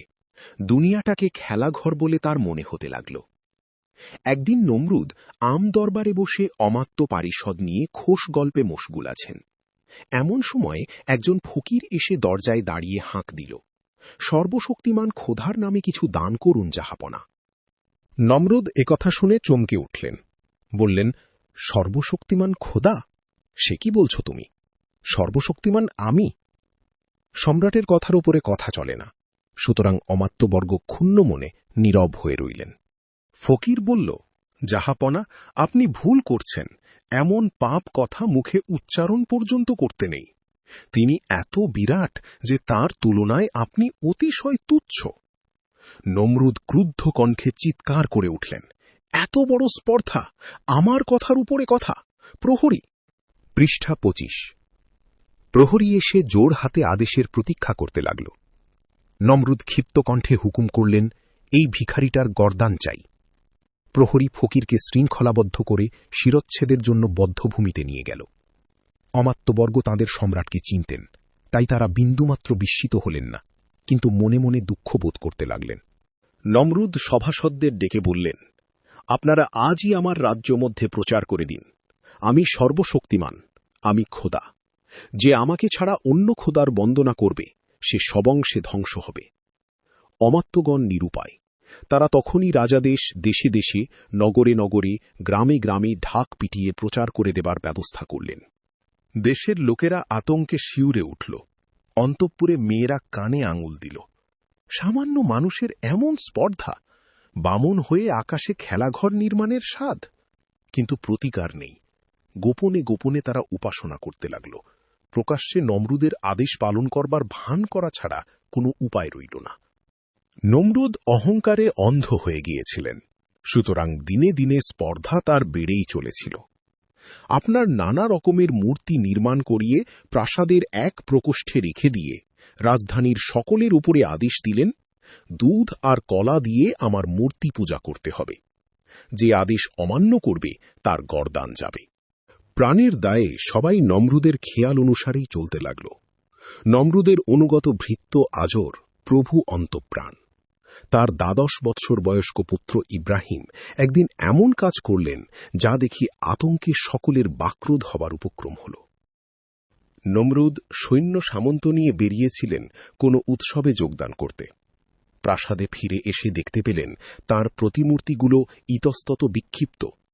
নমরুদ সেদিক পানে চেয়ে বজ্র গম্ভীর স্বরে চিৎকার করে বললেন, কি ই কাজ করল? ইব্রাহিম নির্ভয়ে এগিয়ে এলেন, বললেন, আমি করেছি। সকলে বালকের দুঃসাহস দেখে বিস্মিত হল। এই নির্ভীকতার যে কি পরিণাম তা কল্পনা করে সকলে শিউরে উঠল। পৃষ্ঠা ২৬। নমরুদ ভ্রু কুঞ্চিত করে প্রশ্ন করলেন, কেন কেন করলে? ইব্রাহিম সাহসে বুক ফুলিয়ে বললেন, যে সামান্য মানুষ হয়ে খোদা হবার স্পর্ধা করে তার শাস্তি দিয়েছি। এখনো সাবধান হন জাহাপনা, নইলে খোদা আপনাকে ক্ষমা করবেন না। অমাত্যবর্গ অবাক। এত বড় উচিত কথা মুখের উপর কেউ কোনোদিন তাকে বলেনি। নমরুদ হুঙ্কার দিলেন, এই কে আছিস? মুক্ত তরবারি হস্তে প্রতিহারী এসে কুর্নিশ জানাল। নমরুদ হুকুম করলেন, এই মুহূর্তে এর গর্দান চাই। জল্লাদের হাতের অস্ত্র উজ্জ্বল আলোকে ঝলমল করে উঠল। নমরুদ তাকে থামবার ইঙ্গিত জানিয়ে দুহাত আন্দোলিত করে বললেন, না না না, বধ করো না। এত আরামে এর মৃত্যু হতে পারে না। একে আগুনে দগ্ধ করে হত্যা করতে হবে। তোমরা সবাই কাঠের জোগাড় করো। জীবন্ত মানব দগ্ধ করা একটা কৌতুককর ব্যাপার। সুতরাং লোকলস্কর, পাইক সেপাই বনবাদার উজাড় করে শহরের বাইরে এক ময়দানে কাঠ স্তূপ করতে লাগল। কিছুকাল পরে একটি নির্দিষ্ট দিনে বিরাট স্তূপীকৃত কাঠের ওপরে ঘি ঢেলে এমন অগ্নিকুণ্ড করা হল যার তাপে 1 মাইলের মধ্যে প্রবেশ করা দুঃসাধ্য ব্যাপার। আগুন দাউ দাউ করে জ্বলছে। নমরুদ সিদিক পানে চেয়ে চিৎকার করে বললেন, শীঘ্রই ইব্রাহিমকে আগুনের মধ্যে ফেলে দাও। সিপাহী শাস্ত্রী করজোড়ে নিবেদন করল, জাহাপনা, 1/2 মাইলের মধ্যে যেসব পাখি উড়ছিল তারা অবধি পুড়ে মরে গেছে। আগুনের নিকটবর্তী না হলে কি করে আমরা ইব্রাহিমকে ওর মধ্যে ফেলতে পারি? নমরুদ দেখলেন কথাটা সত্য, কিন্তু তথাপি মুখ বিকৃত করে চিৎকার করে উঠলেন, তবে কি তাকে রেহাই দিতে চাও নাকি? কাঠের সঙ্গে কাঠ বেঁধে চরকির মতো তৈরি করো, তার সঙ্গে ইব্রাহিমকে বেঁধে দূর থেকে নিক্ষেপ করো। পৃষ্ঠা ২৭। ঠিক ঠিক, এ কথাটা কারুর মনেই হয়নি। ইব্রাহিমকে আগুনে ফেলতে না পেরে উৎসাহটা কেমন ঝিমিয়ে এসেছিল। সুতরাং এবার সকলেই পৈশাচিক আনন্দে করতালি দিয়ে উঠল। নমরুদের হুকুম মতো চরকির কাঠের আগায় ইব্রাহিমকে বেঁধে কয়েক পাক ঘুরিয়ে দূর থেকে আগুনের মধ্যে ফেলে দেওয়া হল। কিন্তু কি আশ্চর্য, যে প্রচণ্ড আগুনের লেলিহান শিখা এতক্ষণ দাউ দাউ করে জ্বলছিল, ইব্রাহিম আগুনে পড়বা মাত্র আগুনের ফুলকিগুলো বিচিত্র রঙের ফুলে পরিণত হল। যে সকল কাঠ অগ্নিদগ্ধ হয়ে একেবারে ছাই হয়ে গিয়েছিল, মুহূর্ত মধ্যে সেগুলো পত্র পুষ্পে ভরে উঠল। দেখতে দেখতে সেই ভীষণ অগ্নিকুণ্ড পুষ্প উদ্যানে পরিণত হল। তার মধ্যে ইব্রাহিম এক জ্যোতির্ময় সিংহাসনে বসে হাসছেন। নমরুদ এই অভাবনীয় কাণ্ড দেখে বিস্ময়ে একেবারে হতবাক হয়ে গেলেন, কিন্তু সে মুহূর্তের জন্যই। পরক্ষণেই চিৎকার করে বললেন, হতভাগাকে পাথর ছুঁড়ে মেরে ফেল। নমরুদের হুকুম পেয়ে লক্ষ লক্ষ লোক তার দিকে পাথর ছুঁড়ে মারতে লাগল। কিন্তু অত্যন্ত আশ্চর্যের বিষয় যে একটা পাথরের কণাও তার গায়ে আঘাত করল না। সব পাথর জমাট বেঁধে মেঘের রূপ ধরে ইব্রাহিমের মাথার উপরে ছায়া করে রইল। ব্যাপার দেখে নমরুদ বুঝতে পারলেন, অনুচরবর্গকে বেশি দিন শক্তি সামর্থ্যের কথা গায়ের জোরে বিশ্বাস করানো চলবে না। কিন্তু বাইরে সে কথা প্রকাশ করলেন না। বললেন, অছুকরা জাদু জানে, জাদুবিদ্যার গুণে এসব করছে। ইব্রাহিম আগুন থেকে বেরিয়ে এসে নমরুদকে ডেকে উচ্চকণ্ঠে বললেন, দেখলেন জাহাপনা, খোদা যাকে রক্ষা করেন কেউ তাকে মারতে পারে না। তাই বলছি, অহংকার ত্যাগ করে খোদার নিকট ক্ষমা প্রার্থনা করুন। নমরুদ বিরস কণ্ঠে বললেন, তোর খোদার নিকটে তো কিছু আমি চাই না, তবে নিরর্থক তাকে মানতে যাব কেন? ইব্রাহিম বললেন, এখন চান না বটে, কিন্তু আপনাকে সৃষ্টি করেছেন তিনি, এই সাম্রাজ্য তিনিই আপনাকে দিয়েছেন। তিনি ইচ্ছা করলে এই মুহূর্তে আপনাকে ধ্বংস করতে পারেন। পৃষ্ঠা ২৮। নমরুদ ক্রোধে সিংহাসন থেকে লাফিয়ে উঠলেন, হুঙ্কার ছাড়লেন, এত বড় স্পর্ধা! তোর খোদা আমাদের ধ্বংস করবে। শোন ইব্রাহিম, তোর খোদাকে খুন করে আমি তার রাজ্য কেড়ে নেব। কিন্তু খোদা যে আকাশে থাকেন, এই নিয়েই বাঁধল গোল। সেখানে যাওয়া যাবে কি উপায়ে, তাই হল নমরুদের চিন্তার বিষয়। মন্ত্রীদের নিয়ে পরামর্শ সভা বসল। অনেক বাদানুবাদ এবং বিতর্কের পর মন্ত্রীরা একমত হয়ে অভিমত প্রকাশ করলেন, যদি 4টি শকুনি সংগ্রহ করা যায়, তবে একটি জলচৌকির চারিপাশে তাদের বেঁধে প্রত্যেকের মুখের সম্মুখে কিছু দূরে মাংসখণ্ড ঝুলিয়ে রাখলেই তারা মাংসের লোভে ওপরের দিকে উঠতে থাকবে। তাহলে আকাশের ওপরে খোদার দেশে যেতে পারা যাবে। যুক্তিটা নমরুদের মনোপুত হল। তিনি তৎক্ষণাৎ শকুনি ধরে আনবার জন্যে সিপাহী শাস্ত্রীর ওপরে হুকুম করলেন। গোটা 4 শকুনি অতি অল্প দিনেই সংগৃহীত হয়ে গেল। অতঃপর নমরুদ একদিন প্রচার করলেন, তিনি খোদাকে হত্যা করবার জন্যে আকাশে উঠবেন। এই অভাবনীয় কাণ্ড দেখবার জন্যে রাজ্যের চারিদিক থেকে দলে দলে লোক প্রাসাদ প্রাঙ্গণে সমবেত হলেন। যথাসময়ে জলচৌকির 4টা খুঁটির সঙ্গে শকুন 4টাকে বেঁধে মুখের খানিকটা ওপর মাংসখণ্ড ঝুলিয়ে দেওয়া হল। নমরুদ 2 জন সঙ্গী নিয়ে সেই চৌকির ওপরে গিয়ে বসলেন। শকুনগুলো মাংসের লোভে উড়তে শুরু করল। উড়তে উড়তে মেঘলোক পার হয়ে আরও ওপরে, আরও ওপরে, এত ওপরে উঠল যে পৃথিবীকে একটা ধোঁয়ার মতো মনে হতে লাগল। নমরুদ নিচের দিকে চেয়ে শিউরে উঠলেন। যদি দড়ি ছিঁড়ে জলচৌকিটা পড়ে যায়, কি যে দশা ঘটবে ভাবতেই বুক কেঁপে ওঠে। কিন্তু সঙ্গী 2 জনের কাছে তার ভয়ের কথা তিনি গোপন করলেন। বললেন, আমরা তবে এবার ইব্রাহিমের খোদার রাজ্যে এসেছি। শুনেছি তাকে দেখতে পাওয়া যায় না, তাও নাই বা গেল। চারিদিকে তীর ছুরি, যেখানেই থাকে দফা ঠান্ডা হবে। এই বলে তিনি চারদিকে তীর ছোঁড়তে শুরু করলেন। পৃষ্ঠা 29। খোদা তাআলা স্বর্গদূত জিব্রাইলকে বললেন, নমরূপ অনেক আশা করে আমাকে বধ করতে এসেছে। যে আমার নিকট যা চেয়েছে আমি তাকে তা দিয়েছি। তুমি নমরুদের তীরগুলো ধরে প্রত্যেক ফলকের আগায় মাছের রক্ত মাখিয়ে নমরুদকে ফিরিয়ে দাও, তাকে নিরাশ করো না। খোদার আদেশ মতো স্বর্গদূত জিব্রাইল মৎস্যের নিকটে রক্ত চাইতে গেল। মৎস্য বলল, খোদা যেন আমাকে ক্ষমা করেন, একজন ধর্মদ্রোহিতার জন্য রক্ত দিতে আমি স্বীকৃত নই। জিব্রাইল বললেন, তুমি রক্ত দান করো, দয়ালু খোদা তার প্রতিদানের এই সুযোগ তোমাকে প্রদান করবেন। কোনো পশু জীবিতাবস্থায় বধ না করলে মানবগণ তার মাংস আহার করবে না, কিন্তু তুমি জীবিত বা মৃত অবস্থাতেই মানবের ভক্ষ হবে। চিংড়ি, বেলে ইত্যাদি মৎস্য আনন্দের সঙ্গে স্বীকৃত হয়ে রক্তদান করল। সেদিন হতে তাদের দেহ এখনও অবধি রক্তহীন, তোমরা লক্ষ্য করলেই বুঝতে পারবে। নমরুদের চৌকির উপর রক্তমাখা তীর এসে পড়তে লাগল। তীরের অগ্রভাগে রক্ত দেখে আনন্দে তিনি উৎফুল্ল হয়ে উঠলেন। তার শত্রু, তার প্রতিদ্বন্দ্বী খোদা তবে মারা পড়েছেন। যাক, এতদিনে নিষ্কণ্টক হওয়া গেল। নমরুদ নিচে নামবার জন্য মাংসের টুকরোগুলো শকুনির মুখের নিচে ঘুরিয়ে দিলেন। শকুনিগুলো শাঁ শাঁ শব্দে পৃথিবীর দিকে দ্রুত বেগে নেমে এল। নমরুদ মাটিতে নেমে রক্তমাখা তীরগুলো সমবেত প্রজাদের দেখিয়ে বললেন, ইব্রাহিমের খোদাকে আমি হত্যা করে এসেছি। এই দেখ তীরের আগায় তার দেহের রক্ত। সকলে এক বাক্যে তাকে ধন্য ধন্য করতে লাগল। ইব্রাহিমও সেই জনতার মধ্যে ছিলেন। তিনি নমরুদের সম্মুখে এগিয়ে এলেন, বললেন, খোদাকে কেউ কখনো হত্যা করতে পারবে না। নমরুদ খুশি ভরা কণ্ঠে বললেন, মূর্খ ইব্রাহিম, বিশ্বাস কর, এইমাত্র তাকে বধ করে আমি ফিরছি। তোর বিশ্বাস না হয় তাকে ডেকে দেখ, তিনি কেমন করে তোর কাছে আসেন দেখি। ইব্রাহিম জবাব দিলেন, তাকে কোথাও যেতে আসতে হয় না, তিনি সব জায়গাতেই সব সময়ে রয়েছেন। পৃষ্ঠা 30। নমরুদ বললেন, বিশ্বাস করলি না ইব্রাহিম?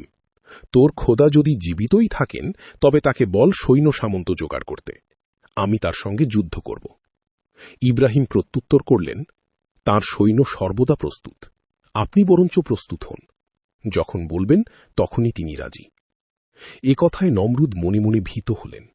সত্যই কি তবে ইব্রাহিমের খোদা মারা যাননি?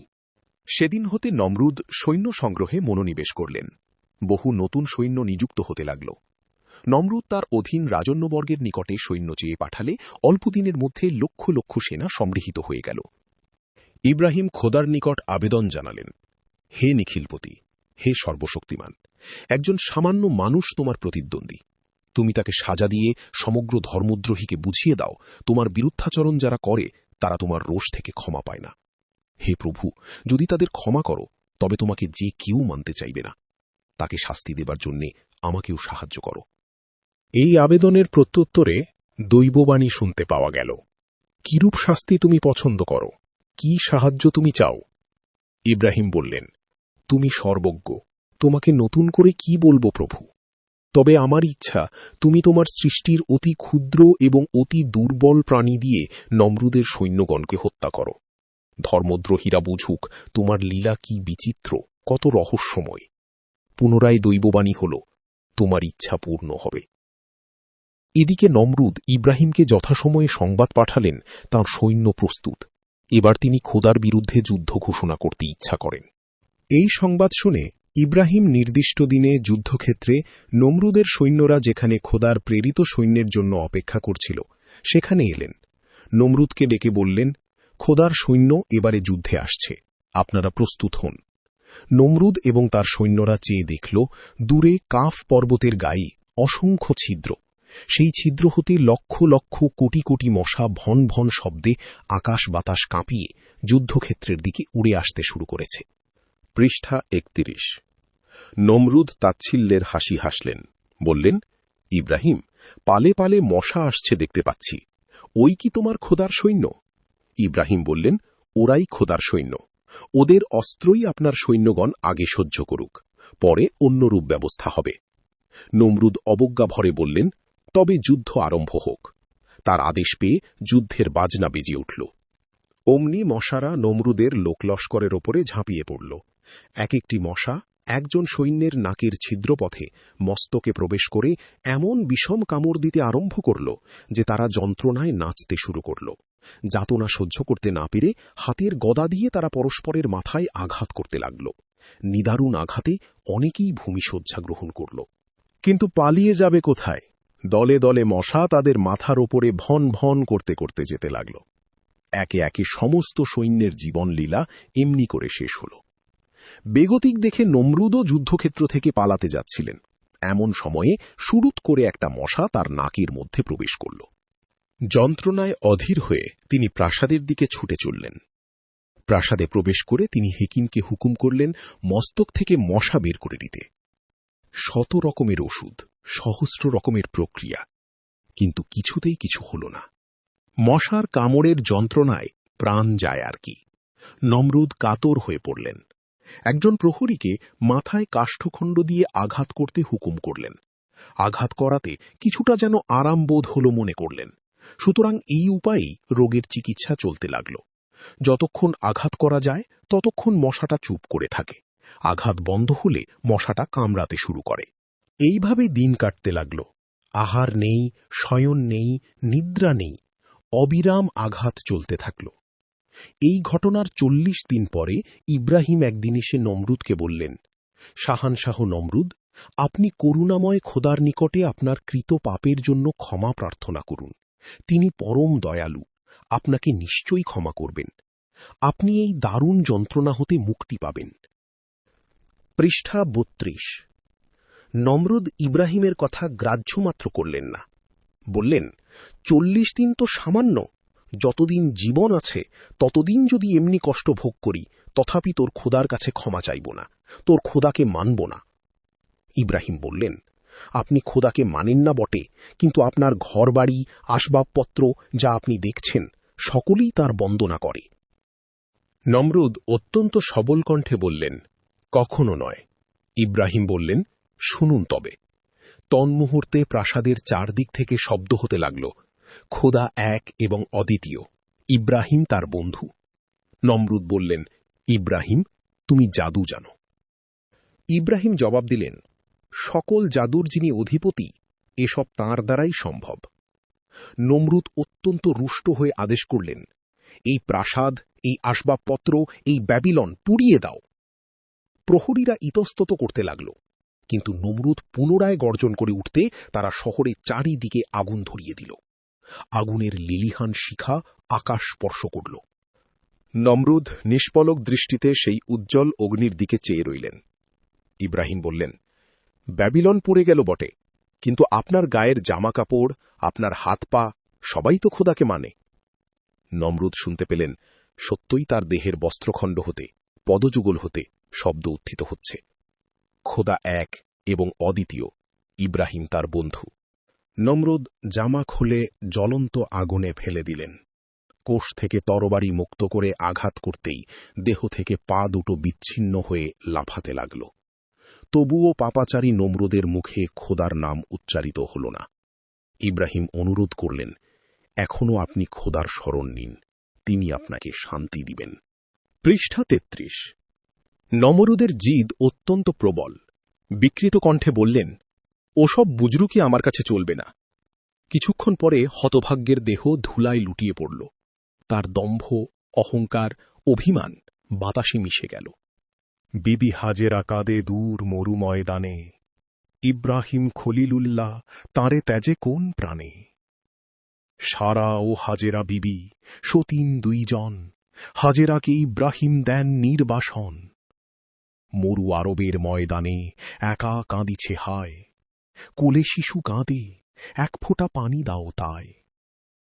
ধু ধু বালু, পানি হায় নাহি কোনোখানে, পানি কোথা পানি দাও, পানি বলি ফুকারে নারী। পিপাসায় প্রাণ বাহিরায়, কোথায় বাড়ি। দেহ পুড়ে যায় সাহারার লু হাওয়ায়, আগুন ঢালিছে রোদ, প্রাণ বুঝি যায়। থই থই জলে বালু, বালুর সাগর, মরিচিকা মনে হয় ওই সরোবর। অভাগী ছুটিয়া যায় পানির সন্ধানে, নয়নে অশ্রু নাই, দেহ ফেটে লহু বুঝি ঝরে। এক ফোঁটা পানি দাও, কলিজা বিদরে। শিশু ইসমাইল পড়ে মাটিতে লুটায়, হাত পা ছড়িয়া শিশু খেলা করে তাই। পায়ের আঘাতে তার জমিন ফাটিয়া, পানির ঝরনা ধারা আসে বাহিরিয়া। হাজেরা শকর করে খোদা মেহের বাণী। হাজেরা বিবি সেই আবে জমজম পান করে প্রাণ বাঁচালেন। পর্ব ৮, পৃষ্ঠা ৩৪। হাজেরার নির্বাসন। হজরত ইব্রাহিম একবার ভ্রমণ করতে বেরিয়ে নানা স্থানে ঘুরতে ঘুরতে হারাম দেশে এসে হাজির হয়েছিলেন।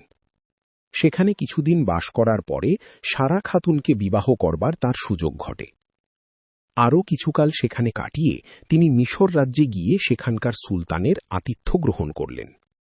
সম্রাট তার সৌজন্য ও সহৃদয়তার পরিচয় পেয়ে অতিশয় আকৃষ্ট হলেন এবং তার ধর্মালোচনায় মুগ্ধ হয়ে একান্ত অনুগত হয়ে পড়লেন। কিছুকাল থাকবার পর ইব্রাহিম মিশর ত্যাগ করবার অভিপ্রায় ব্যক্ত করলে সম্রাট তাকে বহু ধনরত্ন পারিতোষিক প্রদান করেন এবং সেই সঙ্গে একটি পবিত্র চরিত্রা বাঁদিও তাকে উপহার দেন। সেই বাঁদিটির নাম হাজেরা। হাজেরাকে সঙ্গে নিয়ে নানা দেশ বিদেশে পরিভ্রমণ করে অবশেষে তিনি প্যালেস্টাইনে এসে উপনীত হলেন। সারা খাতুনের কোনো সন্তানাদি জন্মগ্রহণ করল না। প্রতিবেশীরা মনে ভাবলেন তিনি বন্ধা। হজরত ইব্রাহিম পুত্রমুখ দেখতে না পেয়ে মনের কষ্টে দিন কাটান। তাকে সর্বদা অতিশয় ম্লান দেখাত। স্বামীর দুঃখ বুঝতে পেরে সারা খাতুন চিন্তা করলেন তার নিজের গর্ভে তো সন্তানাদি হল না। হাজেরার সাথে স্বামীর বিবাহ দিলে হয়তো সকলের মনস্কামনা পূর্ণ হতে পারে। কথাটা তিনি একদিন প্রসঙ্গক্রমে স্বামীর নিকটে ব্যক্ত করলেন। হজরত ইব্রাহিম অনেকক্ষণ চিন্তা করলেন। অনেক দ্বিধার পর তিনি সারা খাতুনকে খুশি করবার অভিপ্রায়ে অবশেষে স্বীকৃত হলেন। এক শুভক্ষণে ইব্রাহিম বিবি হাজেরার পানি গ্রহণ করলেন এবং সন্তান কামনা করে খোদা তাআলার অনুগ্রহ প্রার্থনা করলেন। ভক্তের প্রার্থনা কখনো বিফলে যায় না। খোদা তাআলা তার আরজ মঞ্জুর করলেন। যথাসময়ে ইব্রাহিমের একটি চাঁদের মতো শিশু জন্মগ্রহণ করল। শিশুটির জন্মের সঙ্গে সঙ্গে বিষণ্ণপুরী আনন্দে মশগুল হয়ে উঠল। শিশুটির নাম রাখা হইল ইসমাইল। পৃষ্ঠা ৩৫। নারীর মন অতি বিচিত্র। যে সন্তানের জন্য সারা খাতুন স্বেচ্ছায় সপত্নী গ্রহণ করলেন, চাঁদের মতো সেই সন্তানকে দেখে তার মনে হিংসার উদ্রেক হল। ক্রমে এমন অবস্থা হল যে সতীনের পুত্রকে কিছুতেই তিনি আর বরদাস্ত করতে পারলেন না। একবারিতে নিজের চোখের সম্মুখে সপত্নী পুত্রকে সহ্য করা তার পক্ষে কঠিন হয়ে উঠল। তিনি হজরত ইব্রাহিমকে সর্বদা বিবি হাজেরার দুর্নাম শোনাতে লাগলেন এবং তাদের পরিত্যাগ করবার জন্য স্বামীকে অনুরোধ করতে লাগলেন। কিন্তু ইব্রাহিম তার অন্যায় আবদার রক্ষা করলেন না। কিন্তু ভাগ্য যাদের অপ্রসন্ন, দুঃখ তাদের সইতেই হয়। শেষ অবধি হাজেরাও খোদার রোষ থেকে রক্ষা পেলেন না। আল্লাহ তাআলা ইব্রাহিমকে হাজেরা ও তার পুত্রকে নির্বাসিত করবার জন্য আদেশ করলেন। তখন তিনি নিরুপায় হয়ে পত্নী এবং পুত্রকে মক্কা নগরীর নিকটে এক মরুভূমিতে নিয়ে গেলেন। তারপর অশ্রুপূর্ণ কণ্ঠে হাজেরাকে বললেন, খোদার হুকুমে তোমাকে এখানে রেখে যাচ্ছি। তার ইচ্ছাই পূর্ণ হোক, এই বলে তিনি এক মশক পানি ও কিছু খেজুর তাকে দিয়ে চলে গেলেন। কিছু দূরে গিয়ে প্রার্থনা করলেন, হে খোদা, তোমারই হুকুমে আমার স্ত্রী ও পুত্রকে এ স্থানে রেখে যাচ্ছি। তুমি সকলের রক্ষাকর্তা প্রভু, এরা যেন কোনো বিপদে না পড়ে, তুমি এদের রক্ষা করো। কিছুদিন পরে খাদ্য এবং পানীয় নিঃশেষ হয়ে গেল। জননীর বুকের দুধের ধারাও ক্ষীণ হয়ে এল। শিশু ইসমাইল ক্ষুধায় তৃষ্ণায় চিৎকার করতে লাগল। হাজেরা নিকটবর্তী পাহাড়ের ওপরে উঠে জলাশয়ের সন্ধান করতে লাগলেন। নিরাশ হয়ে অপর একটি পাহাড়ের শীর্ষদেশে উঠে নিকটে কোনো জনমানবের বসতি আছে কিনা লক্ষ্য করতে লাগলেন এবং মনে মনে খোদার অনুগ্রহ প্রার্থনা করতে লাগলেন। বারে বারে নিরাশ হয়েও বেচারি হাজেরা একবার সম্মুখে ও একবার পার্শ্ববর্তী পাহাড়েই ছুটোছুটি করতে লাগলেন, কিন্তু কোথাও পানির সন্ধান তিনি পেলেন না। হঠাৎ তার নজরে পড়ল শিশু ইসমাইলের পায়ের আঘাতে পাথরের টুকরা সরে গিয়ে একটা গর্ত হয়েছে ও তার মধ্য থেকে ক্ষীণ পানির ধারা ধীরে ধীরে বের হচ্ছে। তিনি পরম দয়াবান খোদা তাআলাকে অন্তরে কৃতজ্ঞতা জানিয়ে প্রাণ ভরে পানি পান করলেন এবং শিশুর মুখে দিলেন। পৃষ্ঠা ৩৬। ঝরনার চারিধারে বিবি হাজেরা বাঁধ দিয়ে দিলেন, ফলে সেটা একটা সুমিষ্ট পানীয় কূপ তৈরি হল। ওই কূপ ৪,০০০ বছর ধরে লোককে পানীয় জুগিয়ে আজও হজরত হাজেরার মাতৃহৃদয়ের আকুল প্রার্থনার সাক্ষ্য দান করছে। ক্রমে ক্রমে ওই স্থানে লোকের বসতি হয়ে সুবিখ্যাত মক্কা নগরী তৈরি হয়েছে। সেই সময়ে সদম নগরীর লোকেরা খোদা তাআলার বিধিনিষেধ না মেনে নানা রকম কুৎসিত কার্যে লিপ্ত হয়ে পড়েছিল। হজরত লূত তাদের সৎপথে আনবার এবং ধর্মপথে চালাবার জন্য যথাসাধ্য চেষ্টা করতে লাগলেন, কিন্তু চোর না শোনে ধর্মের কাহিনী। লূতের সদুপদেশ তাদের একেবারেই ভালো লাগে না। খোদা তাআলা কয়েকজন ফেরেশতাকে সদম নগরী ধ্বংস করবার জন্য প্রেরণ করলেন। ফেরেশতারা প্রথমে হজরত ইব্রাহিমের নিকটে উপস্থিত হলেন। ইব্রাহিম তাদের যথোচিত সমাদরের ব্যবস্থা করলেন, কিন্তু ফেরেশতারা কিছুই আহার করলেন না, কারণ তারা সমস্ত আহার বিহারের অতীত। ইব্রাহিম ইহার কারণ জিজ্ঞাসা করলে তারা নিজেদের পরিচয় প্রদান করে বললেন, সদম নগরী ধ্বংস করবার জন্য খোদা তাআলা কর্তৃক তারা প্রেরিত হয়েছেন, কারণ নগরের লোকেরা নানারূপ পাপ কার্যে লিপ্ত হয়ে পড়েছে। ফেরেশতারা সারা খাতুনকে বললেন যে শীঘ্রই তার এক পুত্র জন্মগ্রহণ করবেন, তার নাম হবে ইসহাক, এবং সেই পুত্রের পুত্র হলে তার নাম হবে ইয়াকুব। কিন্তু সারা খাতুন তাদের কথায় সন্দিহান হয়ে চিন্তা করতে লাগলেন, এই বৃদ্ধ বয়সে কি করে তার পুত্র হওয়া সম্ভব। ফেরেশতারা বললেন, খোদা তাআলার কৃপায় সকলই সম্ভব। হজরত ইব্রাহিম সদম নগরীর ধ্বংস অনিবার্য জেনে পাপী লোকদের জন্য খোদা তাআলার কাছে প্রার্থনা করতে লাগলেন, কিন্তু খোদা তাআলা তাকে জানালেন যে সদম নগরীর ধ্বংস কিছুতেই নিবারিত হবে না। ফেরেশতারা হজরত লূতের নিকটেও অতিথির ছদ্মবেশে উপস্থিত হলেন এবং তাকেও সদম নগরীর ধ্বংস সম্পর্কে আল্লাহর অভিপ্রায় জ্ঞাপন করলেন এবং বললেন, তুমি অনুচরবর্গকে সঙ্গে নিয়ে অদ্যরাত্রি এ স্থান পরিত্যাগ করো, নইলে কিছুতেই রক্ষা পাবে না, কারণ খোদা তাআলার রোষ শীঘ্রই এই লোকদের উপরে পতিত হবে, এমনকি তোমার স্ত্রীও সে গজব থেকে রক্ষা পাবে না। পৃষ্ঠা ৩৭। হজরত লূত সেই রাত্রেই সদম নগরী পরিত্যাগ করলেন। রজনী প্রভাতের সঙ্গে সঙ্গে প্রবল ঝঞ্ঝা ও ভূমিকম্পে সেই বিশাল নগরীর বিপুল ঐশ্বর্য, অতুল দম্ভ এবং অগণিত নরনারী সহ চিরদিনের জন্য পৃথিবীর বক্ষে বিলুপ্ত হয়ে গেল। ইব্রাহিম খলিলুল্লাহ, খোদা তাআলার প্রিয়জন, কুরবানি দেন ইসমাইলে, তার সন্তান আপন। এক রাত্রে তিনি খোয়াব দেখিলেন, খোদা যেন তাকে হুকুম করেছেন, ইয়া ইব্রাহিম, কোরবানি দে, কোরবানি দে। তিনি ভোরের উঠে শত উট করলেন জবে, ভাবলেন খোদার আদেশ হল সমাপন। পরের রাতে স্বপন দেখেন হুকুম আল্লাহ, প্রাণের চেয়ে প্রিয় যাহা কোরবানি দিস তার।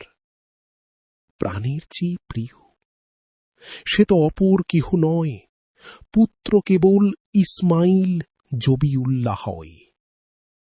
ইসমাইলের সঙ্গে নিয়ে ময়দানেতে যান, তারই তিনি বধ করবেন এ কথা জানান। শহীদ হবে শুনে পুত্র অতি খুশি হন, ছুরি হাতে ইব্রাহিম বেঁধে নিলেন আঁখি। হয়তো মমতা হবে, খোদার কাজে আসতে পারে ফাঁকি। চোখ বেঁধে তাই ছুরি চালান পুত্রের গলায়, দেহ হতে মাথা কেটে ভূমিতে লুটায়। চোখ খুলে চেয়ে দেখেন পুত্র বেঁচে আছে, তার বদলে এক দুম্বা জবেহে করিয়াছে। ঈমান পরীক্ষা হল, ধন্য হল সে পাক জীবন। পর্ব ৯, পৃষ্ঠা ৩৮। কোরবানি। হজরত ইব্রাহিম বিবি হাজেরাকে নির্বাসন দিয়েছিলেন সত্য, কিন্তু তিনি সারা খাতুনের অনুমতি গ্রহণ করে মক্কা নগরীতে মাঝে মাঝে এসে স্ত্রী ও পুত্র ইসমাইলের সঙ্গে সাক্ষাৎ করে যেতেন। একদিন ইব্রাহিম স্বপ্নে দেখতে পেলেন খোদা তাআলা যেন তাকে কোরবানি করবার জন্য হুকুম করছেন। পরদিন আল্লাহের নির্দেশ অনুযায়ী তিনি ১০০ উট ও দুম্বা কোরবানি করলেন। কিন্তু এ সত্ত্বেও সেদিন রাত্রে তিনি পুনরায় খোদা তাআলার আদেশ পেলেন যে তাকে পুনরায় কোরবানি করতে হবে। তিনি সে হুকুমও পালন করলেন, কিন্তু অতিশয় তাজ্জবের কথা, তার সে কোরবানি গ্রহণ করলেন না। পরের রাত্রে তিনি পুনরায় খোয়াব দেখলেন। খোদা তাকে যেন হুকুম করেছেন, ইব্রাহিম, তোমার সর্বাপেক্ষা প্রিয় বস্তু আমার উদ্দেশ্যে কোরবানি করো। ইব্রাহিম বিষম বিপদে পতিত হলেন। সর্বাপেক্ষা প্রিয় বস্তু কি? ধন ঐশ্বর্য, বিষয় সম্পত্তি, এ সকল তো প্রিয়। স্ত্রী এদের চেয়ে প্রিয়। স্ত্রী অপেক্ষা আপনার প্রাণ অধিক প্রিয়। জগতে সকলের চেয়ে প্রিয়তম তার পুত্র।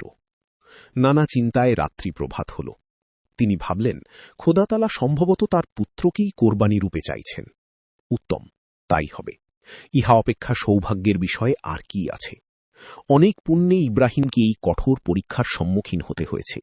খোদার অনুগ্রহ থাকলে নিশ্চয়ই এই হৃদয়দ্বন্দ্ব এবং ঈমান পরীক্ষায় তিনি জয়ী হতে পারবেন। সংকল্প স্থির করে হজরত ইব্রাহিম পুত্রকে সঙ্গে নিয়ে দূরবর্তী পাহাড়ের নিকটে গেলেন এবং ইসমাইলকে খোদার আদেশ জ্ঞাপন করলেন। পৃষ্ঠা ৩৯। ইসমাইল পিতার কথা শুনে আপনার জীবন বলি দিতে সানন্দে স্বীকৃত হলেন। বললেন, আব্বা, খোদা আমায় জীবন দিয়েছেন, তিনি যখন গ্রহণ করতে চাচ্ছেন, এ আমার পরম সৌভাগ্য। আপনি যথাসম্ভব শীঘ্র কোরবানি করুন। ইব্রাহিম মনকে দৃঢ় করে বস্ত্রের মধ্য থেকে ছুরিকা বের করলেন। তীক্ষ্ণকার অস্ত্র প্রথম রৌদ্রে ঝলসে উঠল। একখানা রুমাল দিয়ে তিনি পুত্রের চোখ বেঁধে দিলেন এবং জবেহ করতে মনে মমতার সঞ্চার হতে পারে ভেবে অপর একখানি বস্ত্রখণ্ড দ্বারা আপনার চক্ষু আবৃত করলেন। দৃঢ় হস্তে ইসমাইলের গলায় ছুরিকা চালালেন। কার্য সমাপ্ত করে চোখের বন্ধন তিনি মুক্ত করলেন। কি আশ্চর্য! খোদার এমনি মর্তবা!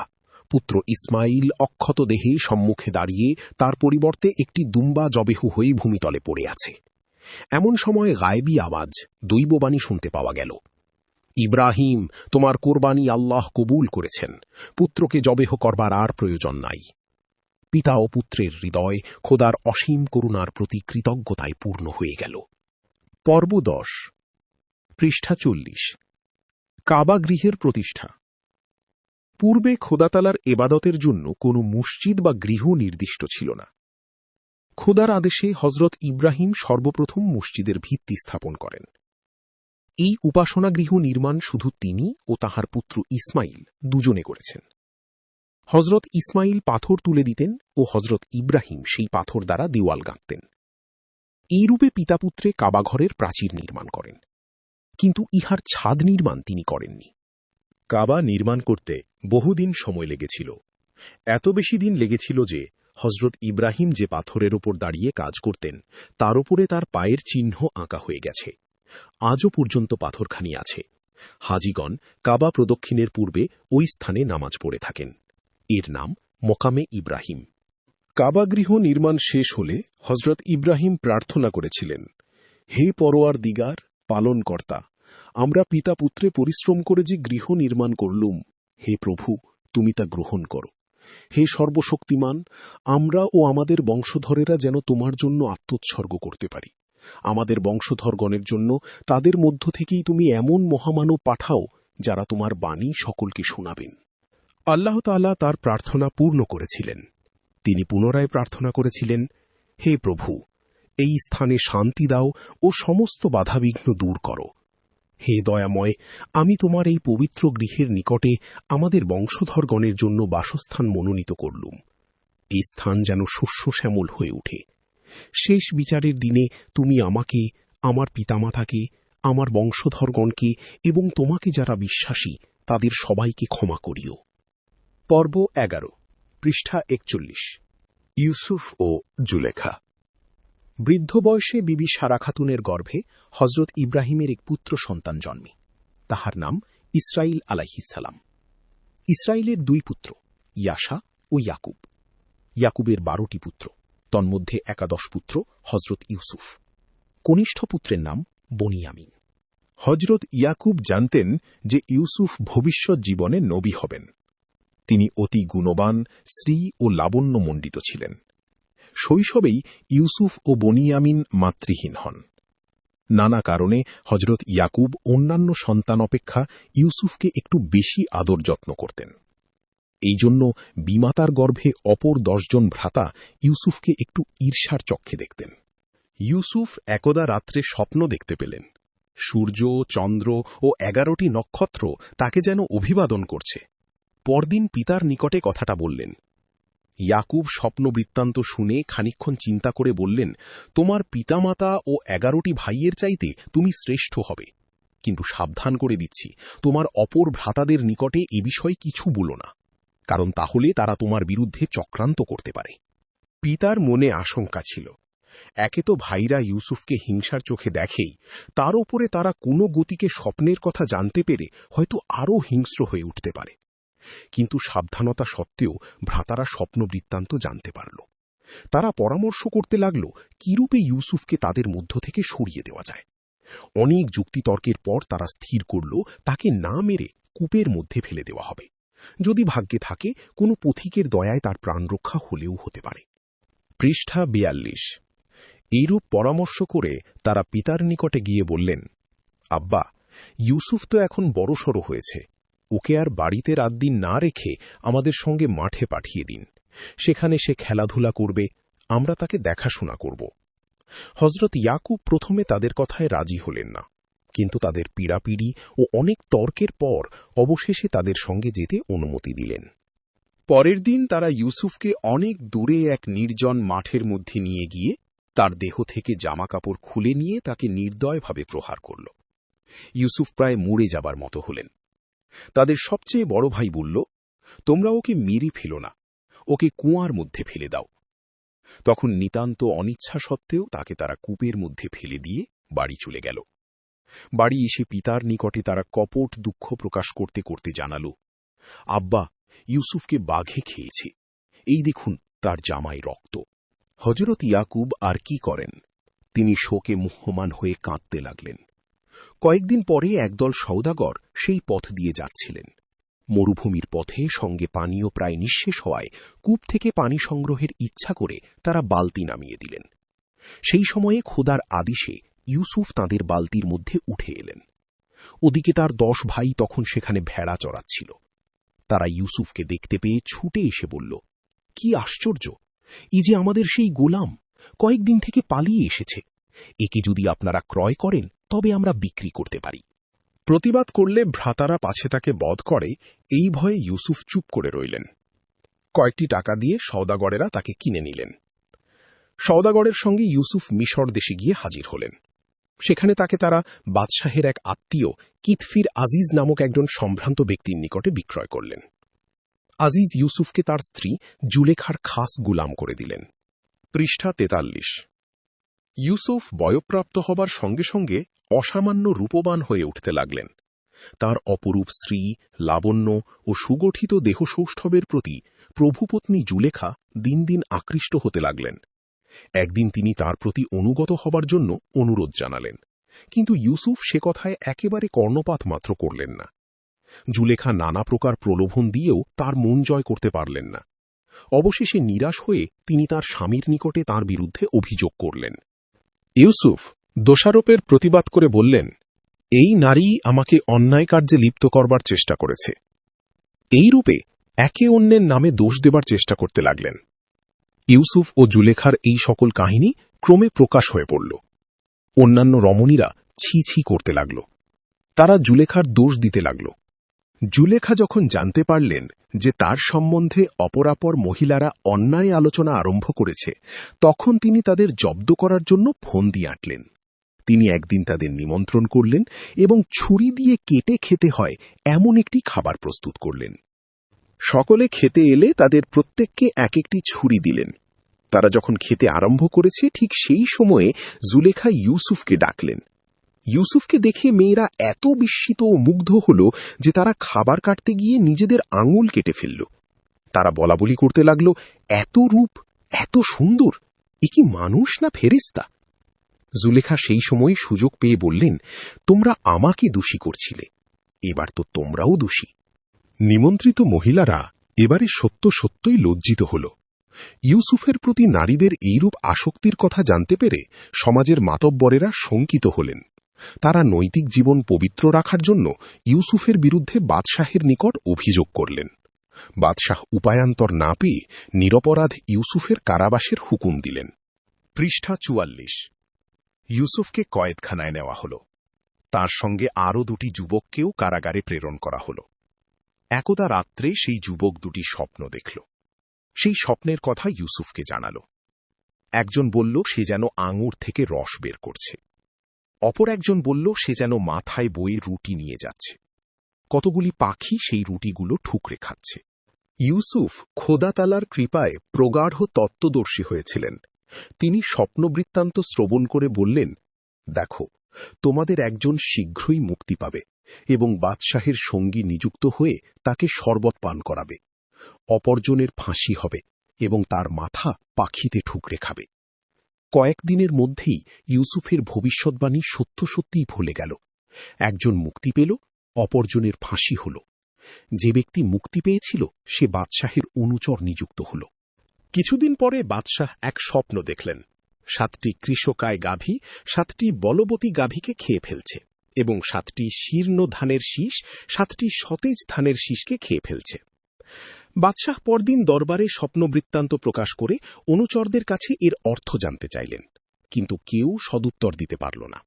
কারাগারের সেই যুবক সেখানে উপস্থিত ছিল। ইউসুফের কথা তার মনে পড়ে গেল। তখনই তার কাছে গিয়ে সে স্বপ্নের ব্যাখ্যা জানতে চাইল। ইউসুফ বললেন, প্রথমে 7 বৎসর খুব ভালো ফসল হবে, তোমরা তা থেকে যতটা পারো সঞ্চয় করবে। তারপর 7 বৎসর ভীষণ অজন্মা ও দুর্ভিক্ষ হবে, সে সময় তোমরা সেই সঞ্চিত শস্য থেকে খরচ করতে পারবে। স্বপ্নের ব্যাখ্যা জানতে পেরে বাদশাহ খুব সন্তুষ্ট এবং ইউসুফকে তার নিকটে আনবার সংকল্প করলেন। যে সকল মেয়ে অসাবধানতায় নিজেদের আঙুল কেটে ফেলেছিল, তাদের কাছে অনুসন্ধান করে বাদশাহ জানতে পারলেন ইউসুফ তাদের সঙ্গে কোনো অসদ্ব্যবহার করেননি। পৃষ্ঠা ৪৫। তারাই ইউসুফকে তাদের দিকে আকৃষ্ট করতে চেয়েছিল। জুলেখাও সেখানে ছিলেন। তিনি এ কথার সত্যতা সম্পর্কে সাক্ষ্য দিলেন। বাদশাহ সব কথা শুনে অনুতপ্ত হলেন এবং ইউসুফকে মুক্তি দিয়ে তাকে রাজ্যের প্রধানমন্ত্রী নিযুক্ত করলেন। ইউসুফের স্বপ্নের ব্যাখ্যা সত্য সত্যই সফল হল। প্রথম 7 বৎসর ভালো ফসল হল এবং পরের 7 বৎসর ভীষণ দুর্ভিক্ষ দেখা দিল। মিশরের সঞ্চিত খাদ্যের কথা জানতে পেরে নানা দেশ থেকে লোকজন আসতে লাগল। ইউসুফের ভ্রাতারাও খাদ্যদ্রব্য ক্রয় করতে এলো।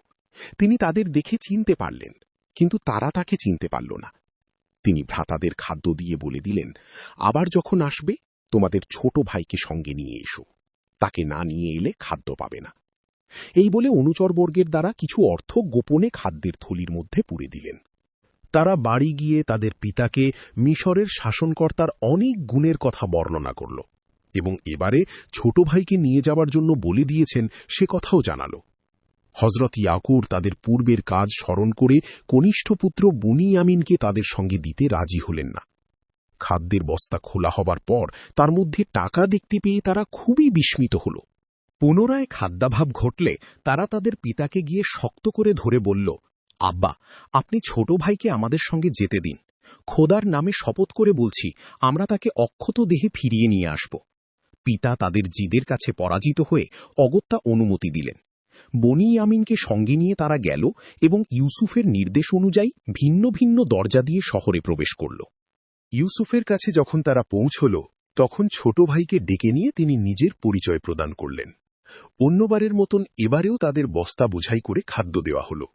ইউসুফের এক চাকর একটি পেয়ালা ইচ্ছা করে ছোট ভাইয়ের বস্তায় লুকিয়ে রেখে দিল। পেয়ালা হারিয়ে যাওয়ায় বিশেষ শোরগোল পড়ে গেল। অবশেষে অনেক খোঁজাখুঁজির পর বনি আমিনের বস্তার মধ্যে সেটা পাওয়া গেল। পৃষ্ঠা 46। বনি ইয়ামিনকে বাদশাহের কাছে বিচারের জন্য নিয়ে যাওয়া হল। তার ভ্রাতারা বললেন, আমাদের পিতা খুব বৃদ্ধ হয়েছেন, এটি তার সকলের ছোট ছেলে, একে ফিরিয়ে না নিয়ে গেলে পিতা বড়ই কষ্ট পাবেন, আপনি এর বদলে আমাদের একজনকে রাখুন। ইউসুফ বললেন, তা হতে পারে না। সকলের বড় ভাই অন্যান্য সকলকে বলল, তোমরা ফিরে যাও, আমি আল্লাহর নাম শপথ করে পিতাকে বলে একে নিয়ে এসেছি। কোন মুখে পিতার কাছে ফিরে যাব? আমি বনি আমিনের সঙ্গে এখানেই থাকব। তারা দেশে গিয়ে হজরত ইয়াকুবকে সমস্ত সংবাদ জানাল। তিনি শুনে দুঃসহ শোকে আর্তনাদ করতে লাগলেন। শোক কিঞ্চিত প্রশমিত হলে বললেন, দেখো, আল্লাহর দয়ায় আমি অনেক কিছু জানি। তোমরা আল্লাহর ওপরে বিশ্বাস রেখে ইউসুফ ও বনি আমিনের খোঁজ করো। পিতার আদেশে তারা পুনরায় মিশরে গেল এবং খাদ্য কিনতে চাইল। সেই সময় ইউসুফ তাদের কাছে নিজের পরিচয় প্রদান করলেন। বললেন, আল্লাহ তাআলা তোমাদের ক্ষমা করবেন, তিনি ক্ষমাশীল। তোমরা আমার এই জামা পিতার কাছে নিয়ে যাও, তাহলে তিনি জানতে পারবেন। আল্লাহর কৃপায় ইয়াকুব সব জানতে পারলেন। ইউসুফের ভাইরা এসে তার জামা পিতাকে দিলেন। হজরত ইয়াকুব খুশি হয়ে বললেন, পূর্বেই বলেছি, আমি যা জানি তোমরা তা জানো না। ইউসুফের পরামর্শ মতো তার ভ্রাতারা তাদের পিতামাতা ও অন্যান্য পরিজনদের নিয়ে মিশরে গেলেন। সেখানে ইউসুফ তাদের বসবাস করবার ব্যবস্থা করে দিলেন।